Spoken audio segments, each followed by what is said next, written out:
Hello बच्चों, Shubham classes में आपका एक बार फिर से स्वागत है। ठीक है, जैसा कि कल मैंने क्या किया था, वास्तविक संख्या का जितने भी बहुविकल्पी प्रश्न थे इंपॉर्टेंट, वो मैंने करवाया था। और मैंने आपसे कल वादा भी किया था कि मैं 4 चैप्टर का बहुविकल्पी प्रश्न जो मैंने पढ़ाया है सबका कराऊंगा। ठीक है ना, क्योंकि 20 नंबर जो रहेगा वो बहुविकल्पी प्रश्न से ही रहेगा। ठीक है ना, तो उसी को मद्देनजर रखते हुए हम लोग क्या कर रहे हैं, जो आपका बहुविकल्पी प्रश्न है सब चैप्टर के इंपॉर्टेंट, उसको हम लोग क्या करवा रहे हैं यहाँ पर। ठीक है ना, तो आज हम आपको दूसरा चैप्टर बहुपद का जो बहुविकल्पी प्रश्न है उसको कराएंगे। ठीक है बेटा, समझ रहे हो? तो आइए हम लोग देखते हैं कि पहला सवाल क्या कह रहा है। ठीक है, देखिएगा, समझिएगा।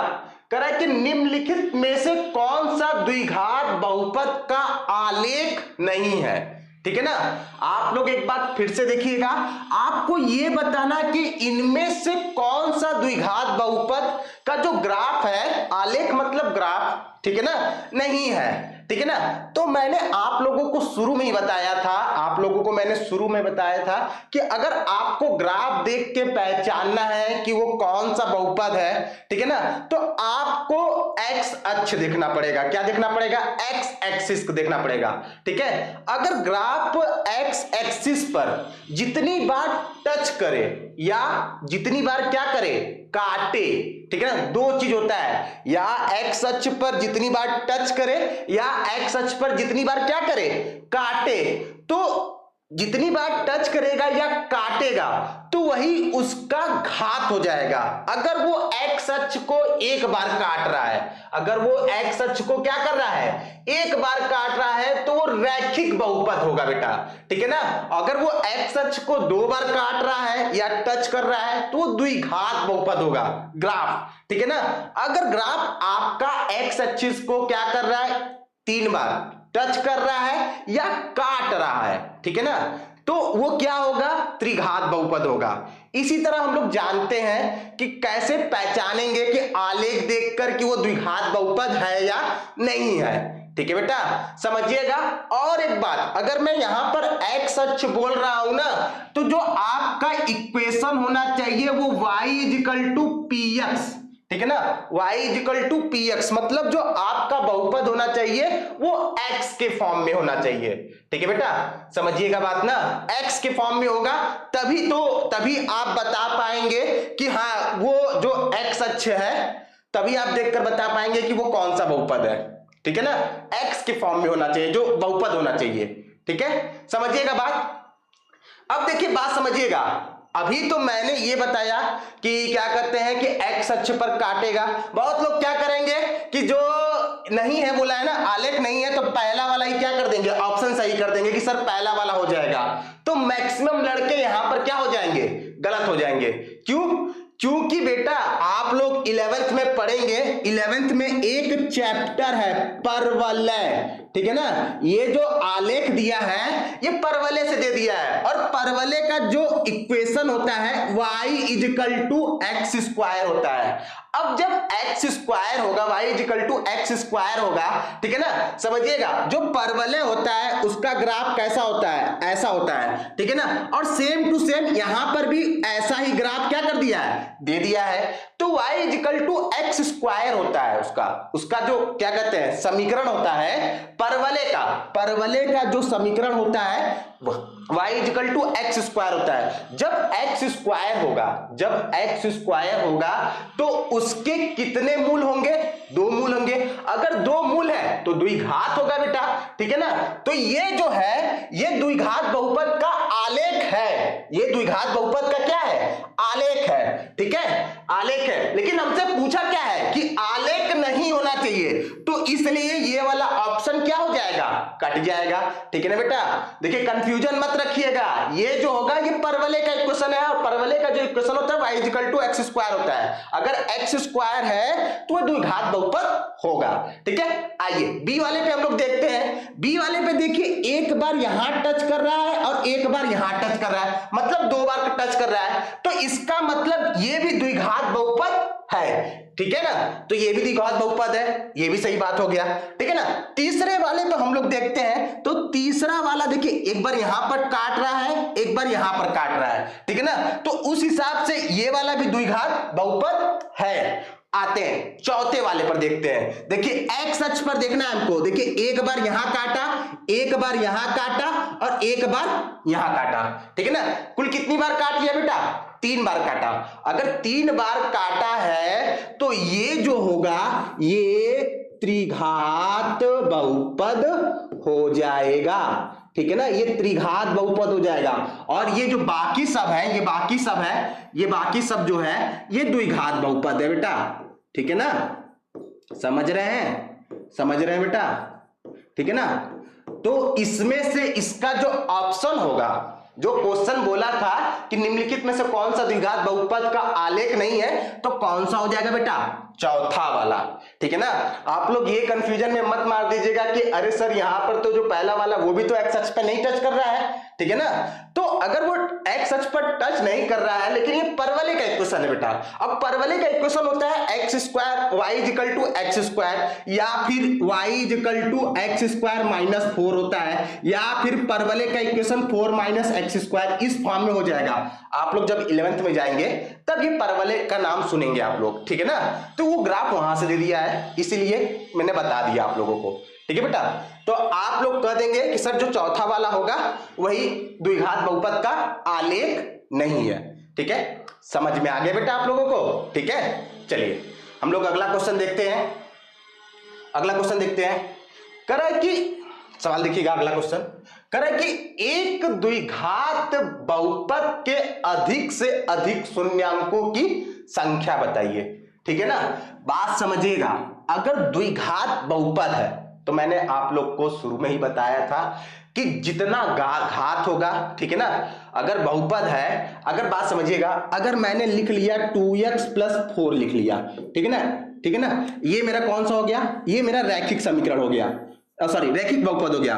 अगर मैंने 2x square plus 3x plus 1 लिख लिया, ठीक है ना, तो ये मेरा द्विघात समीकरण हो गया, ठीक है, द्विघात बहुपद हो गया। अगर मैं आगे लिख लेता हूं 3x cube plus 4x square plus 5x plus 9 लिख लिया, अब ये मेरा त्रिघात बहुपद हो गया, ठीक है ना। तो देखिए बात समझिएगा, जितने घात होंगे उतने ही क्या होंगे? उनके शून्यंकों की संख्या होगी। और घात किसका? चर का घात। किसका घात बेटा? चर का घात, ठीक है ना। तो यहां पर चर का अधिकतम घात कितना है? रैखिक बहुपद में 1 है, तो जो शून्यंकों की संख्या होगी 1 होगी। लेकिन हमसे पूछा किसका है? द्विघात बहुपद का।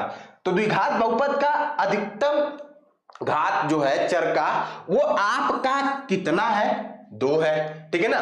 तो इसमें शून्यंकों की संख्या कितनी आएगी? 2 आएगी, ठीक है। तो आपका जो बी वाला ऑप्शन हो जाएगा वो सही हो जाएगा, ठीक है बेटा। याद रखिएगा, अगर वो त्रिघात में शून्यंकों की संख्या पूछेगा तो 3 बताइएगा, अगर वो रैखिक बहुपद में शून्यंकों की संख्या पूछेगा तो 1 बताइएगा, अगर द्विघात बहुपद के बारे में पूछेगा तो आप लोग 2 बता दीजिएगा, ठीक है बेटा। जितने घात रहेंगे उतने उनके शून्यंकों की क्या होगी? संख्या होगी, ठीक है। इसका बी ऑप्शन सही हो जाएगा, ठीक है। अगला समझ में आ रहा होगा आप लोगों को, ठीक है। अगला सवाल हम लोग करते हैं, देखिएगा। कह रहा है कि शून्यंक -3 और 4 वाला द्विघात बहुपद है, ठीक है ना। अगर आपको शून्यंक दे रहा है, अगर आपको क्या दे रहा है? शून्यंक दे रहा है, ठीक है ना, या उसको मूल भी करते हैं, ठीक है बेटा। अगर आपको शून्यंक दे रहा है और आपसे क्या कर रहा है? द्विघात बहुपद पूछ रहा है। तो द्विघात बहुपद देखिए, हम इसको चाहेंगे तो 2-3 तरीके से कर सकते हैं, ठीक है ना। आप चाहेंगे तो इसको कितने तरीके से कर सकते हैं? 2-3 तरीके से, ठीक है ना। अगर आपको द्विघात बहुपद पूछ रहा है तो जो सबसे आप लोगों को पढ़ाया जाता है, कहा जाता है कि एक्स स्क्वायर माइनस क्या बोला जाता है? मूलों का, या आप यहां पर लिख लीजिए शून्यांकों का। किसका बेटा? शून्यांकों का योग प्लस,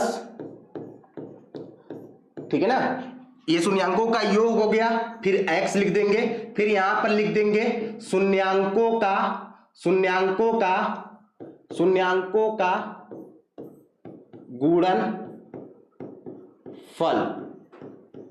ठीक है, अगर आपको द्विघात बहुपद चाहिए तो, अगर आपको द्विघात बहुपद चाहिए तो फार्मूला होता है एक्स स्क्वायर माइनस ब्रैकेट में शून्यांकों का योग, फिर ब्रैकेट बंद x प्लस शून्यांकों का गुणनफल। ठीक है ना।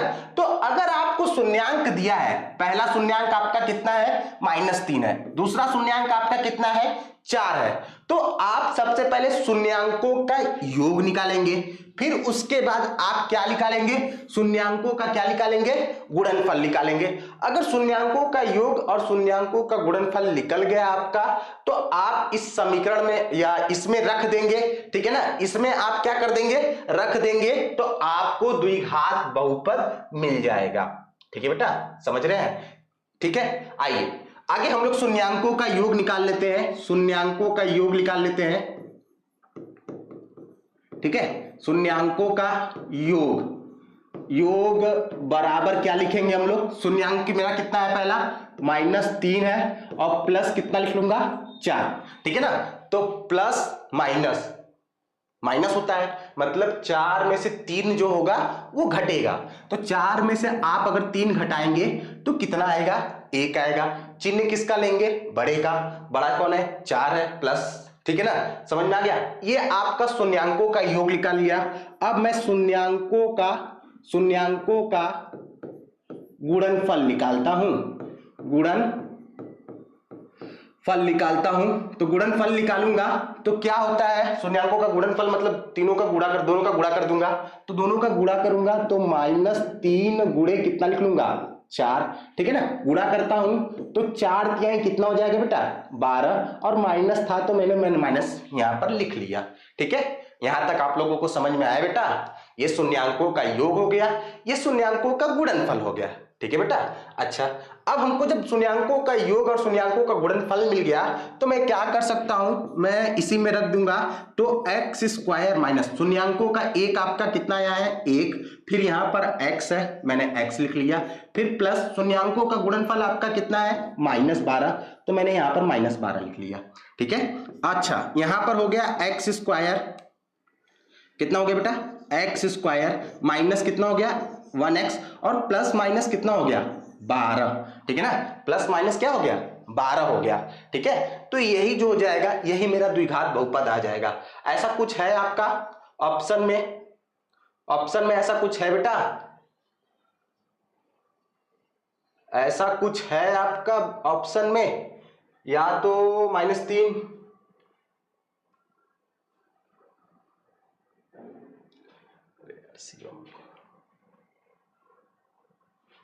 सर बुक करवा दीजिए तो।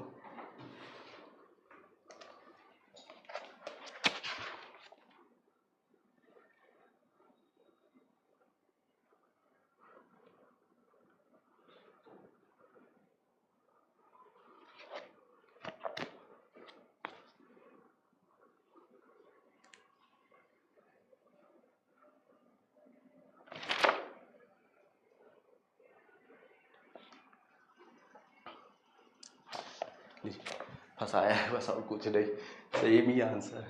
अब देखिए इसमें क्या है ना, देखिए ऑप्शन में तो कुछ मिल नहीं रहा है ना, देखिएगा ध्यान से देखिएगा, आपको ऑप्शन दिखेगा, पहला वाला नहीं है, दूसरा वाला भी नहीं है, तीसरा वाला आपको ऑप्शन देखिए, तीसरा वाला आपका क्या लिखा है, एक्स स्क्वायर अपॉन में 2 माइनस एक्स अपॉन में 2 माइनस कितना लिखा है, 6 लिखा है। ठीक है ना, तो अगर मैं इसमें 2 से क्या कर दूं, भाग दे दूं, तो 2 से मुझे यहां पर भी भाग देना पड़ेगा, 2 से यहां पर भी मुझे क्या करना पड़ेगा, भाग देना पड़ेगा, तो मेरा कितना हो जाएगा, एक्स स्क्वायर अपॉन में 2 माइनस 1x अपॉन में 2, और यहां पर अगर मैं काटूंगा तो मेरा कितना आ जाएगा मेरे भाई, 6 आ जाएगा। तो इसका यह मतलब होगा कि मेरा जो सी वाला होगा वही ऑप्शन क्या होगा, ठीक है बेटा, सी वाला जो ऑप्शन होगा वही होगा। ठीक है, समझ रहे हैं बात। अच्छा, ये तो एक तरीका हो गया, मैंने आपको बताया था कि मैं इसको 2 तरीके से आपको बताऊंगा। कितने तरीके से बताऊंगा, 2 तरीके से। ठीक है ना, दूसरा तरीका ये देखिए, जैसे आपको ये शून्यंक दिया है, क्या दिया है, -3 और 4 दिया है, -3 और 4 दिया है। ठीक है ना, तो आप अगर जो भी बहुपद है आपका द्विघात बहुपद है, चारों द्विघात बहुपद है ना, अगर दोनों शून्यंक को रखने पर आपका आंसर 0 आता है, बात मेरा ध्यान से सुनिएगा, आपका जो दोनों शून्यंक है, अगर चारों, देखिए किसी एक बहुपद में अगर आप दोनों शून्यंक रखेंगे तभी जीरो आएगा, तभी क्या आएगा, जीरो आएगा। अगर जीरो आता है तो वही आपका द्विघात बहुपद हो जाएगा, किसी एक का नहीं। अगर एक रखने पर, किसी एक को रखने पर आ भी रहा है तो दूसरा भी रखने पर आना चाहिए, तभी तो वो उसका द्विघात बहुपद होगा, नहीं तो अन्यथा नहीं होगा। ठीक है बेटा, जैसे अगर मैं -3 रख लूं यहां पर, जैसे पहले वाले में रख लेता हूं, तो -3 रखूंगा तो यहां पर कितना हो जाएगा, -3 का स्क्वायर -3, ठीक है ना, फिर यहां पर +12 हो जाएगा, ठीक है ना। तो -3 का स्क्वायर करूंगा तो कितना हो जाएगा, 9, -3 और ये प्लस कितना हो जाएगा, 12, 9 में से 3 घटाया कितना आया, 6 + 12। अब देखिए 6 और 12 कितना हो जाएगा, 18 हो जाएगा। क्या आपका जीरो आया, आपका जीरो आया, -3 रखने पर आपका जीरो आया, नहीं आया। तो आप सीधे कह सकते हैं कि सर ये जो होगा ये क्या होगा, ये तो द्विघात बहुपद नहीं होगा। इसी तरह आप यहां पर भी रख लेंगे, अगर आप यहां पर रख लेंगे तो -3 का स्क्वायर, ठीक है ना, और ये प्लस में है। अच्छा यहां पर देखिएगा, ये देखिए ये माइनस माइनस क्या हो जाएगा, प्लस हो जाएगा, प्लस हो जाएगा, ठीक है, प्लस हो जाएगा।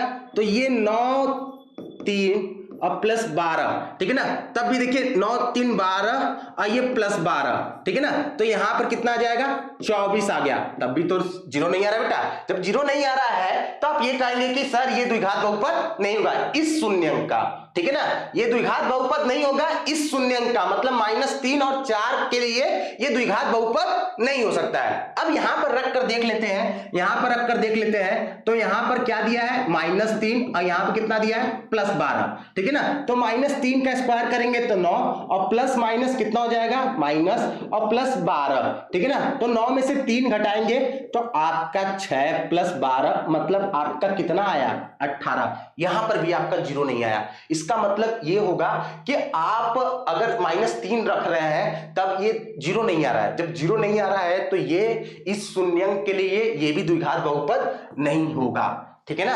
अब मेरा द्विघात बहुपद तो ये वाला था, अब इसमें रख कर देख लेते हैं, अगर सही रहेगा तो आ ही जाएगा, जीरो आ ही जाएगा, ठीक है ना, ठीक है ना। देखिएगा यहां पर देखिए -3 रख रहा हूं तो -3 का स्क्वायर अपॉन कितना रख लूंगा, 2 लिख लूंगा। फिर माइनस यहां पर देखिए x का मान मैं कितना रखूंगा, -3 अपॉन में कितना रख लूंगा, 2 लिख लूंगा। फिर यहां पर कितना लिख लूंगा, माइनस में 6 लिख लूंगा। माइनस में 3 का स्क्वायर कितना होगा बेटा, 9 हो जाएगा, अपॉन में कितना हो जाएगा, 2 हो जाएगा। फिर माइनस माइनस मिलके कितना हो जाएगा, प्लस हो जाएगा, 3/2 हो जाएगा, माइनस में 6, ठीक है ना।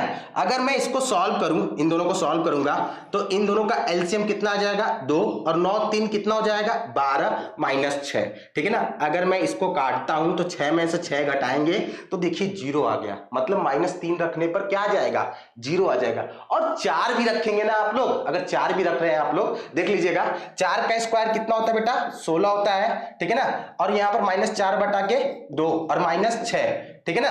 तो यहां पर कितना आ जाएगा, 8 आ जाएगा, और यहां पर काट करेंगे तो कितना आ जाएगा, 2, और यहां पर 8 माइनस कितना हो जाएगा, 8 इक्वल टू कितना आ गया, 0। तो देखिए ये दोनों शून्यंक रखने पर इस द्विघात बहुपद में जीरो आ रहा है, मान कितना आ रहा है, जीरो आ रहा है। तो आप कह सकते हैं कि इन दोनों शून्यंक के लिए ये जो होगा ये क्या होगा, इसका द्विघात बहुपद होगा। समझ गए बेटा, ठीक है। आइए, ठीक है, आइए आगे बढ़ते हैं, हम लोग अगला सवाल करते हैं, ठीक है ना। अब देखो बात समझो, फिर वही बात, अब तुमको बहुपद दे दिया है, शून्यंक पूछ रहा है। क्या दे दिया है भैया, बहुपद दे दिया है, शून्यंक पूछ रहा है। या तो आप गुणनखंड विधि से इसको सॉल्व करके इसका गुणन क्या करते हैं, शून्यंक निकाल लो, ठीक है। या फिर आप क्या करिए, -3 और 1 इसमें रखिए। अगर जीरो आ जाता है, एक बार -3 रखिए, एक बार 1 रखिए, ठीक है ना। अगर जीरो आ जाएगा तो आप सकते हैं कि सर ये इसके शून्यंक होंगे। या फिर आप -3 या -1 रखिए इसी द्विघात बहुपद में, अगर जीरो आ गया तो कह दीजिएगा सर ये इसके शून्यंक होंगे, ठीक है बेटा, समझ रहे हैं। ऐसे चारों आप क्या करेंगे, चारों क्या करेंगे और रखेंगे, जिसके लिए जीरो आएगा जिसके लिए भी जीरो आएगा आप कह देंगे कि सर वही उसके शून्यंक होंगे। या तो उससे बढ़िया तरीका, उससे बेस्ट तरीका, ऐसे चार को आपको सॉल्व करना पड़ेगा, चार ठो रखना पड़ेगा, ठीक है। या तो पहला दूसरा मिल जाए तो आपका टाइम बच जाएगा, ठीक है। उससे बढ़िया तरीका आप गुणनखंड विधि से इसको क्या कर लीजिए, सॉल्व कर लीजिए। गुणनखंड विधि से आप इसको क्या कर लीजिए, सॉल्व कर लीजिए। तो गुणनखंड विधि से आपको सॉल्व करना है तो x square minus 2x minus कितना हो जाएगा, 3 हो जाएगा बेटा, ठीक है ना। तो मैंने आप लोगों को बताया था अभी द्विघात समीकरण में भी बताया था। तो सबसे पहले आपको इसका और इसका क्या करना पड़ेगा, गुणा करना पड़ेगा। तो आपने इसका और इसका गुणा कर लिया तो 3 आ गया। अब 3 को ऐसी दो संख्या में तोड़ेंगे कि गुणा करने पर तो 3 आए, लेकिन जोड़ने घटाने पर आपका कितना आना चाहिए, 2 आना चाहिए, बीच वाला, ठीक है ना बेटा, ठीक है ना। आपको 3 का ऐसे तोड़ना है, 3 को ऐसे तोड़ना है कि गुणा करने पर 3 आना चाहिए और जोड़ने घटाने पर कितना आना चाहिए, 2 आना चाहिए, ठीक है ना। तो हम लोग क्या करेंगे, देखिए 3 एक कम क्या होता है, सॉरी 3 एक कम क्या होता है, 3 होता है, ठीक है ना। 3 का गुणा अगर 1 में करते हैं तो आपका कितना आता है, 3 आता है। और अगर हम लोग 3 में 1 जोड़ दे तो आपका 4 आ जाता है, लेकिन हमको चाहिए क्या, 2 चाहिए। तो ये वाला तो गलत हो गया, ठीक है ना। अगर मैं 3 में से 1 घटा लेता हूं तब मेरा कितना आ जाएगा बेटा, 2 आ जाएगा, मतलब ये सही हो रहा है, ठीक है ना। तो मैं इसको यहां पर सॉल्व करता हूं, देखिए 1x स्क्वायर माइनस, मैं 2 को क्या लिख सकता हूं, 3 माइनस 1x माइनस कितना लिख सकता हूं, 3। सभी बच्चे को समझ में आ रहा है बेटा, ठीक है। अच्छा यहां पर अगर लिखा तो ये 1x स्क्वायर माइनस x का गुणा करूंगा तो 3x माइनस कितना हो जाएगा, 1x, सॉरी माइनस माइनस मिलके कितना हो जाएगा, प्लस, और यहां पर कितना हो जाएगा, -3। अब मैं कॉमन करता हूं, मैं कॉमन करूंगा तो x जो हो जाएगा, इन दोनों में से कॉमन निकालना है। तो x देखिए दोनों में है तो यहां से x माइनस 3 बचा, और यहां पर +1 कॉमन है तो यहां पर कितना बचा, x माइनस 3, ठीक है ना। अब मैं x माइनस 3 फिर से कॉमन कर लेता हूं और यहां पर क्या बचेगा, यहां पर x बचा, यहां पर +1 बचा, ठीक है ना। अब ये आपका गुणनखंड तो आ गया। जब आपका ये गुणनखंड आ गया तो इसके बराबर आप तुरंत क्या निकाल लेंगे, 0 लिख लेंगे। 0 क्यों लिखेंगे, क्योंकि आपको शून्यंक बताने हैं। आपको क्या बताने हैं, शून्यंक बताने हैं। जब आपको शून्यंक बताना रहेगा तो आप तुरंत उसके बराबर क्या कर लोगे, जो गुणनखंड आया रहेगा उसके बराबर आप क्या लिख लोगे, 0 लिख लोगे, ठीक है ना। तो आप x माइनस 3 इजिकल टू 0 एक बार लिखोगे, दूसरी बार लिखोगे x प्लस 1 इजिकल टू 0 लिखोगे, ठीक है ना। तो आपका जो x का मान आ जाएगा, ये माइनस में 3 है, उधर चला गया तो प्लस में 3 हो गया। अच्छा यहां से अगर आप x का मान निकालोगे तो ये प्लस में 1 है, इधर जाएगा तो माइनस में 1 आ गया। तो देखिए यही इसके शून्यंक आ गए, यही इसके शून्यंक आ गए। तो कौन सा मिल रहा है बेटा, ए वाला मिल रहा है क्या आपका, ए वाला देखिए तो -3 गलत है, बी वाला भी नहीं मिल रहा है, कितना है -3 और 1 है। सी वाला देखिए 3 कामा कितना है, -1 है। तो मैं ये कह सकता हूं कि सर मेरा जो सी वाला ऑप्शन होगा वो सही होगा, मेरा जो सी वाला ऑप्शन होगा वो सही होगा, ठीक है बेटा। अगर आपको शून्यंक निकालने हैं आप ऐसे भी निकाल सकते हैं, या फिर आप चारों, देखिए चारों जो ऑप्शन दिए हैं उसको आप उसमें रखिए, उस द्विघात बहुपद में। अगर आपका मान 0 आ गया तो आप कर देंगे, जिसके भी लिए 0 आएगा, ठीक है ना। और दोनों शून्यंक के लिए 0 आना चाहिए, तभी वो ऑप्शन सही होगा। ये नहीं कि एक शून्यंक के लिए 0 आ रहा है, दूसरे शून्यंक के लिए नहीं आ रहा है, तब वो गलत है, तब वो गलत है। आपको दोनों शून्यंक के लिए वो 0 आना चाहिए, ठीक है ना, तभी वो शून्यंक होगा, नहीं तो नहीं, ठीक है। चलिए चलिए ठीक है, आप लोगों को समझ में आ रहा है। चलिए आगे देखते हैं। एक बात देखिएगा, करें कि यदि द्विघात बहुपद, ठीक है ना, देखिए यहां पर थोड़ा सा मिस, ठीक है ना, द्विघात बहुपद एक्स स्क्वायर प्लस ए प्लस एक्स प्लस बी के शून्यंक 2 और -3 है। क्या है भैया, शून्यंक का आपके 2 और कितने हैं, -3 है। तो आपको ए और बी का मान बताना है, ठीक है। आपको किसका मान बताना है, ए और बी का मान बताना है। ये आपको द्विघात बहुपद दे चुका है, ठीक है ना, और शून्यंक दे चुका है कि 2 है और -3 है। तो आपको ए और बी का मान बताना है। आप इसको भी 2 तरीके से निकाल सकते हैं, ठीक है बेटा। आप इसको भी क्या कर सकते हैं, 2 तरीके से निकाल सकते हैं। एक जो होता है कॉन्सेप्ट, मूलों का योगफल बराबर -b/a, और मूलों का गुणनफल बराबर minus C by A, sorry C by A होता है। ठीक है, पहला तरीका आप उससे, ठीक है ना। दूसरा तरीका मैं बार बार ही कर रहा हूं कि अगर ये दोनों इसके शून्यंक है, ये दोनों इसके क्या है, शून्यंक है, तो मैं एक बार 2 रखकर इसका मान निकाल लूंगा, ठीक है ना, एक इक्वेशन बन जाएगा। और एक बार -3 रखकर मैं क्या कर सकता हूं, एक इक्वेशन वहां से बन जाएगा, ठीक है ना। अब दोनों इक्वेशन को मैं सॉल्व कर लूंगा, जब मैं दोनों इक्वेशन को सॉल्व करूंगा तो मेरा ए और बी का भी मान मिल जाएगा। ये दूसरा तरीका था आपका, ठीक है ना। लेकिन जैसे कहेंगे, ठीक है ना, पहले तरीके से चाहे दूसरे तरीके से, आप जैसे भी जाइए, आपको जो अच्छा लगे, ठीक है बेटा। तो मैं पहले वाले तरीके से जा रहा हूं, ठीक है। आइए पहले वाले तरीके से देखिए क्या होता है। आप लोग जानते हैं कि मूलों का, या इसको मिटा लेते हैं, शून्यंक लिख लेते हैं, शून्यंकों का योग बराबर क्या होता था, ध्यान से देखिएगा, माइनस एक्स का गुणांक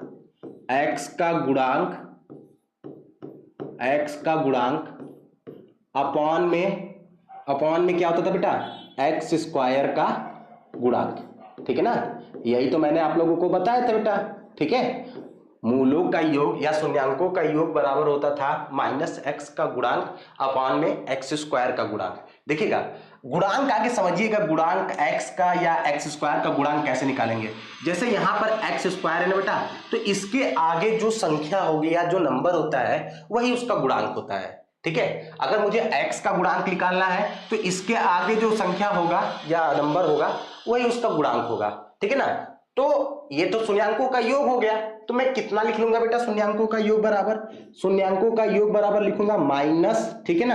अच्छा, शून्यंक मेरे दिए हुए भी है, शून्यंक जो है वो दिए हुए हैं, क्या दिए बेटा, शून्यंकों का योग। देखिए, एक शून्यंक ये है, एक शून्यंक आपका ये है, और दूसरा शून्यंक आपका ये है, ठीक है। आपका एक शून्यंक 2 है और दूसरा कितना है, -3 है। तो आप शून्यंकों का योग निकालेंगे तो 1 2 हो गया और प्लस लगाएंगे, योग का मतलब क्या होता है, प्लस। यहां पर क्या लिख लेंगे, दूसरा शून्यंक -3 लिख लेंगे, ठीक है ना। अब आते हैं सवाल पे, मतलब फार्मूले पे आते हैं। कह रहा है कि x का गुणांक, तो x का गुणांक आपका a+1 है, ठीक है। आपका x का गुणांक जो है वो a+1 है, और x स्क्वायर का गुणांक आपका कितना है, 1 है। आप 1 लिखे चाहे ना लिखे, ये तो आपका हो गया, सॉल्व कर दिया मैंने, ठीक है ना। इसको थोड़ा सा और अच्छे से सॉल्व करता हूं, प्लस माइनस कितना हो जाएगा बेटा, 3 हो जाएगा, ठीक है। यहां पर अगर सॉल्व करता हूं तो -a, और यहां पर कितना हो जाएगा, -1 हो जाएगा, ठीक है बेटा। अच्छा, ये तो हो गया। अच्छा, ये -a है, सॉरी, यहां पर अगर सॉल्व करता हूं तो यहां पर कितना आ जाएगा, -1 आ जाएगा। क्यों, क्योंकि 2 में से 3 जाएगा तो -1 आ जाएगा, ठीक है ना, ठीक है। अच्छा, यहां पर कितना हो जाएगा, -a -1, इस -1 को इधर लेकर आता हूं तो -1, और यहां पर +1 इक्वल टू कितना हो जाएगा, -a। तो देखिए ये कट के कितना आ जाएगा, 0, मतलब a का मान आपका, a का मान कितना आ जाएगा, 0 आ जाएगा। अगर आप ऑप्शन में देख रहे हैं कि अगर a का मान कोई 0 दिया है तो आप वही ऑप्शन मार दीजिए, आप वही वाला ऑप्शन क्या कर दीजिए, मार दीजिए। यहां पर देखिए a का मान कितना है, -7 है, ठीक है ना। यहां पर 5 है, यहां पर 2 है, और यहां पर क्या है, 0, मतलब डी ऑप्शन यहां पर सही हो रहा है। अगर मैं b का मान भी निकाल लूं, अगर मेरा b का मान -6 आ जाएगा तो मैं कह सकता हूं कि सर d का मान सही है। नहीं तो आप ऐसे भी मार सकते हैं, कोई गलती नहीं होगा, पक्का देखोगे b का मान -6 ही आएगा, ठीक है। देखना चाहते हो आप लोग, देखो देखो यहां पर लिख रहा हूं मैं बार बार ही, ठीक है। आपका क्या होता है, शून्यंकों का गुणनफल बराबर होता है अचर पद, ठीक है, अचर पद अपॉन में एक्स स्क्वायर का गुणांक होता है, ठीक है। अचर पद आपका क्या है बेटा, अचर पद देखिए अचर पद ये है आपका, ठीक है ना। देखिए अगर आप कंपेयर करेंगे तो ये ax स्क्वायर होता है प्लस bx होता है, और ये प्लस सी होता है। तो यही जो होता है आपका, यही आपका अचर पद होता है। ठीक है, तो अचर पद आपका कितना लिख लेंगे बेटा, b अपॉन में एक्स स्क्वायर का गुणांक कितना है बेटा, 1। ठीक है, इधर का हो गया। अब शून्यांकों का गुणनफल, मतलब एक शून्यांक मेरा 2 है और दूसरा शून्यांक मेरा कितना है, -3 है। ठीक है ना, तो अगर मैं इसको सॉल्व करूंगा तो 2 तिहाई 6 और प्लस माइनस माइनस, ये b बराबर हो जाएगा। ठीक है ना, तो मतलब a का मान मेरा 0 आ गया और b का मान मेरा कितना आ गया, -6 आ गया। तो मैं कह सकता हूं कि जो d वाला ऑप्शन होगा वही सही होगा। ठीक है, ये तो एक तरीका था। आपका दूसरा तरीका क्या हो सकता है कि आप देखिए, एक बार 2 रख लीजिए इस इक्वेशन में, मतलब इस बहुपद में। ठीक है ना, और एक बार -3 रख लीजिए, उससे आपको 2 इक्वेशन मिलेंगे। और 2 इक्वेशन मिलेंगे तो आप लोगों ने क्या कहता है कि जो रैखिक समीकरण होते हैं 2 चर वाले, ठीक है ना, उसको सॉल्व करना जानते हैं। उसी से आप सॉल्व करेंगे तो आपको a और b का मान वहां से भी क्या हो जाएगा, मिल जाएगा। ठीक है, वो दूसरा तरीका है। ठीक है, समझ रहे बात। चलिए आइए हम लोग अगला सवाल करते हैं। अगला सवाल देखिए कर रहा है, ये देखिए अच्छा सवाल है, इंपॉर्टेंट। ठीक है ना, बहुत ही अच्छा सवाल है ये। ठीक है ना, ठीक है, मैं पानी पी लेता हूं फिर बताता हूं आप लोग को ये वाला सवाल बताता हूं आप लोगों को।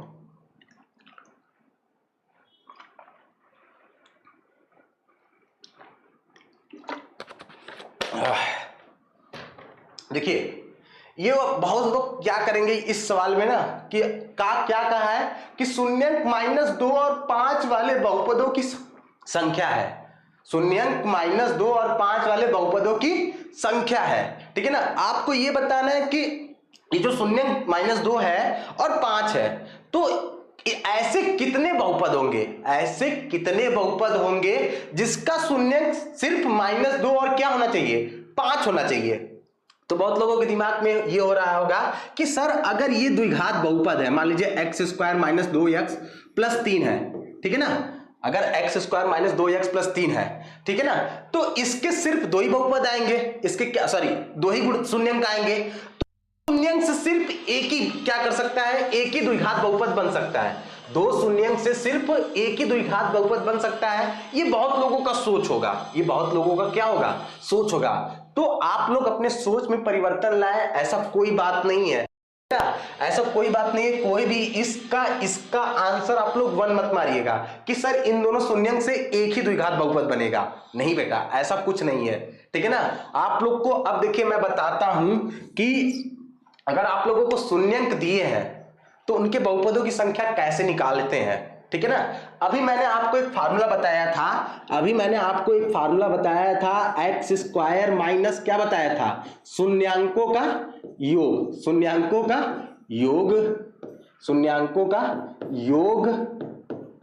ठीक है बेटा, और प्लस शून्यांकों का गुणनफल। एक बात ध्यान दीजिएगा बेटा, आप लोग सब लोग एक बात ध्यान दीजिएगा ना।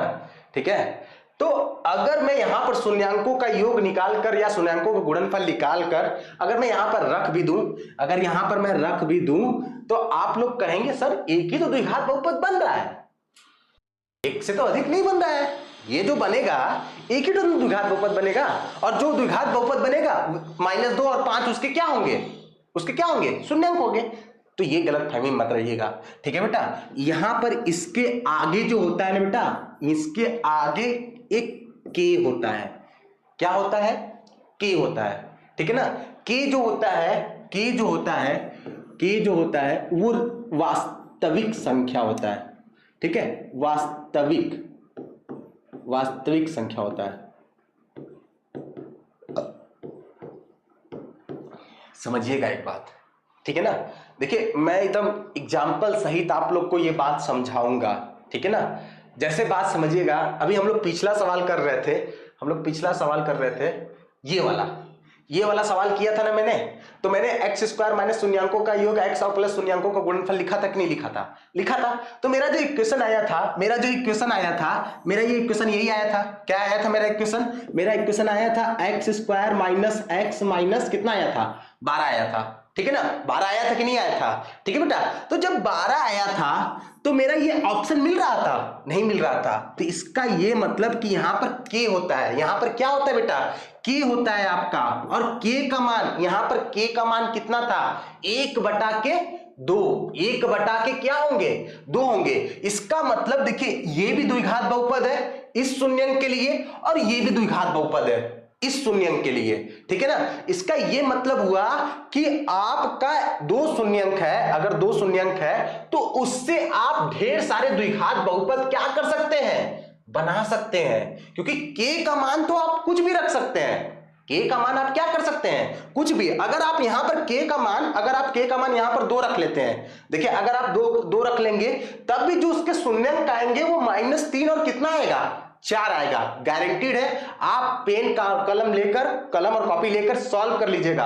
अगर मैं यहीं पर 2 का गुणा कर लूं, मतलब लिख लूं 2x स्क्वायर माइनस 2x और -24 लिख लूं, तो गारंटीड है इसका जो एक शून्यंक आएगा वो -3 आएगा और एक शून्यंक कितना आएगा, 4 आएगा, ठीक है ना। समझ रहे बात बेटा, ठीक है ना। तो आप एक बात समझिएगा, एक बात ये समझिएगा कि अगर आपको 2 शून्यंक दिए हैं तो आप उससे सिर्फ एक द्विघात बहुपद नहीं बना सकते हैं, आप उससे बहुत सारे द्विघात बहुपद बना सकते हैं, ठीक है ना। बस k का मान आपको क्या करना पड़ेगा, रखना पड़ेगा। और जब k का मान, जैसे यहां पर मैंने k का मान एक बार कितना रख लिया, 2 रख लिया, यहां पर कितना रख लिया, 1/2 रख लिया, ठीक है ना बेटा, ठीक है ना। अब 3 भी रखोगे ना, अगर तुम 3 भी रख रहे हो ना, तब भी तुम्हारा जो k का मान, सॉरी जो क्या कहते हैं शून्यंक आएगा वो -3 और 4 आएगा, ठीक है ना। तो इसका मतलब यही हुआ, इसका मतलब ये हुआ, इसका मतलब ये हुआ कि हमको -2 और 5 वाले बहुपदों की संख्या क्या हो सकती है, 1 नहीं होगी या 2 नहीं हो सकती, 3 भी नहीं हो सकती। हम क्या कर सकते हैं, ढेर सारे क्या कर सकते हैं, बहुपद क्या कर सकते हैं, बना सकते हैं, ठीक है बेटा। हम लोग अगर हमको 2 शून्यंक दिया है तो उससे हम ढेर सारे बहुपद क्या कर सकते हैं, बना सकते हैं। समझिएगा बात, देखिएगा देखिएगा बात समझिएगा। यहां पर देखिए k, यहां पर x स्क्वायर माइनस, ठीक है ना। अगर मैं यहां पर रखता हूं शून्यंक का योग बोला है तो -2 और प्लस कितना 5, और यहां बाहर x है तो +5, ठीक है ना। और शून्यंकों का गुणनफल निकालता हूं तो -2 गुणे कितना लिख लूंगा, 5 लिख लूंगा, ठीक है बेटा। ये हो जाएगा मेरा, इसको थोड़ा सा और सॉल्व कर लेता हूं, ये k हो गया, ठीक है। यहां पर x स्क्वायर माइनस 5 में से 2 गया, 3 बचेगा, तो मतलब 3x, और 5 गुना के 10 और माइनस है तो -10, ठीक है ना। तो यहां पर समझिएगा जो आपका द्विघात बहुपद आया, जो आपका द्विघात बहुपद आया वो क्या आया, -3x -10 आया, ठीक है ना। यही आपका द्विघात बहुपद आया, यही आया ना बेटा। तो आप लोग ये कह सकते हो कि सर यहां पर तो एक ही ठो आया, यही तो आया एक ठो, नहीं बेटा, यहां पर k भी है ना, आगे k भी है, ठीक है ना। तो k का मान आप कुछ भी रख लीजिए, जैसे मैं यहां पर k का मान, अगर मैं k का मान यहां पर 2 रख लेता हूं, 2 रख लेता हूं, तो मेरा जो नया इक्वेशन होगा वो कितना हो जाएगा, 2x स्क्वायर माइनस कितना हो जाएगा 6x, और यहां पर कितना हो जाएगा, माइनस कितना हो जाएगा 20 हो जाएगा क्या, ठीक है, -20 हो जाएगा। अब आप इसको सॉल्व करोगे ना, गारंटीड कर रहा हूं बेटा, आप इसको सॉल्व करोगे ना तो उसका, इसका भी जो शून्यंक होगा वो -2 और 5 होगा। और अगर आप k का मान 3 भी रख रहे हो तो जो आपका द्विघात बहुपद नया आएगा उसका भी मान क्या आएगा, -2 और 5 आएगा। अगर आप k का मान 10 रख ले रहे हो, ठीक है ना, तो जो नया बहुपद आएगा, द्विघात बहुपद आएगा, उसका भी शून्यंक जो आएगा वो 2 और क्या आएगा, 5 आएगा। मतलब अगर 2 शून्यंक दिए हैं तो उससे हम लोग ढेर सारे द्विघात बहुपद क्या कर सकते हैं, बना सकते हैं, ठीक है बेटा। तो ये इसका ऑप्शन सही हो जाएगा। इसीलिए मैंने इसको इंपॉर्टेंट लिखा, क्योंकि ये जल्दी कोई बताता नहीं है, इसीलिए मैंने बता दिया, ठीक है बेटा। चलिए समझ में आ रहा है बेटा, चलिए आगे ध्यान दीजिएगा। अगला सवाल देखिए क्या कर रहा है, कह रहा है कि द्विघात बहुपद, क्या दिया है, द्विघात बहुपद x square plus 99x plus 127 के शून्यंक है, के शून्यंक है। तो सबसे पहले आपको तो शून्यंक निकालना पड़ेगा, क्या करना पड़ेगा, शून्यंक निकालना पड़ेगा, ठीक है ना। तो फिर उसके बाद वो कह रहा है कि दोनों धनात्मक है, ठीक है ना। इसमें मैं भी आपको एक ट्रिक बताऊंगा, इस सवाल में भी ये थोड़ा सा भी इंपॉर्टेंट है, एक ट्रिक बताऊंगा, अगर आप रख लेंगे तो ये सब उतना कैलकुलेशन नहीं करना पड़ेगा, ठीक है ना। मैं आगे आपको एकदम सॉल्व बताऊंगा, फिर उसके बाद एक छोटा सा ट्रिक बताऊंगा जिससे आपको सॉल्व करने की जरूरत नहीं पड़ेगी। ठीक है बेटा, चलिए आगे एक बात समझिएगा। कह रहा है कि दोनों धनात्मक जो शून्यंक आएंगे, जो शून्यंक आएंगे, क्या वो दोनों धनात्मक है या फिर दोनों ऋणात्मक है या फिर एक धनात्मक एक ऋणात्मक है या फिर दोनों बराबर है, या फिर दोनों बराबर है। ठीक है ना। जैसे एक बात समझिएगा, जैसे मेरा x का मान मान लीजिए 12 आ गया और x का मान, मैंने कहा माना, ये नहीं कि आ ही गया। ठीक है ना, बहुत सारे बच्चे सोच भी लेते हैं। एक का मान आ गया कितना, 13 आ गया। तो यहां पर देखिए एक दोनों क्या आ गए, दोनों धनात्मक आ गए। दोनों क्या आ गए, धनात्मक आ गए। या 12 आया होता और क्या आया होता, मतलब एक -12 आया होता और -13 आया होता, तो मैं कह सकता था कि एक धनात्मक एक, सॉरी दोनों ऋणात्मक आ गए। ठीक है ना। अब एक बार ये हो सकता था कि एक प्लस में आ गया, एक क्या आ गया माइनस में, तो मेरा ऑप्शन ये हो जाएगा। लेकिन उसके लिए भी हमको शून्यंक क्या करने पड़ेंगे, निकालने पड़ेंगे। और शून्यंक निकालने के लिए, शून्यंक निकालने के लिए आपको दो तरीके, तीन तरीके होते हैं। एक गुणनखंड विधि होता है, एक पूर्ण वर्ग बनाने की विधि उससे होता है, और एक द्विघाती सूत्र होता है।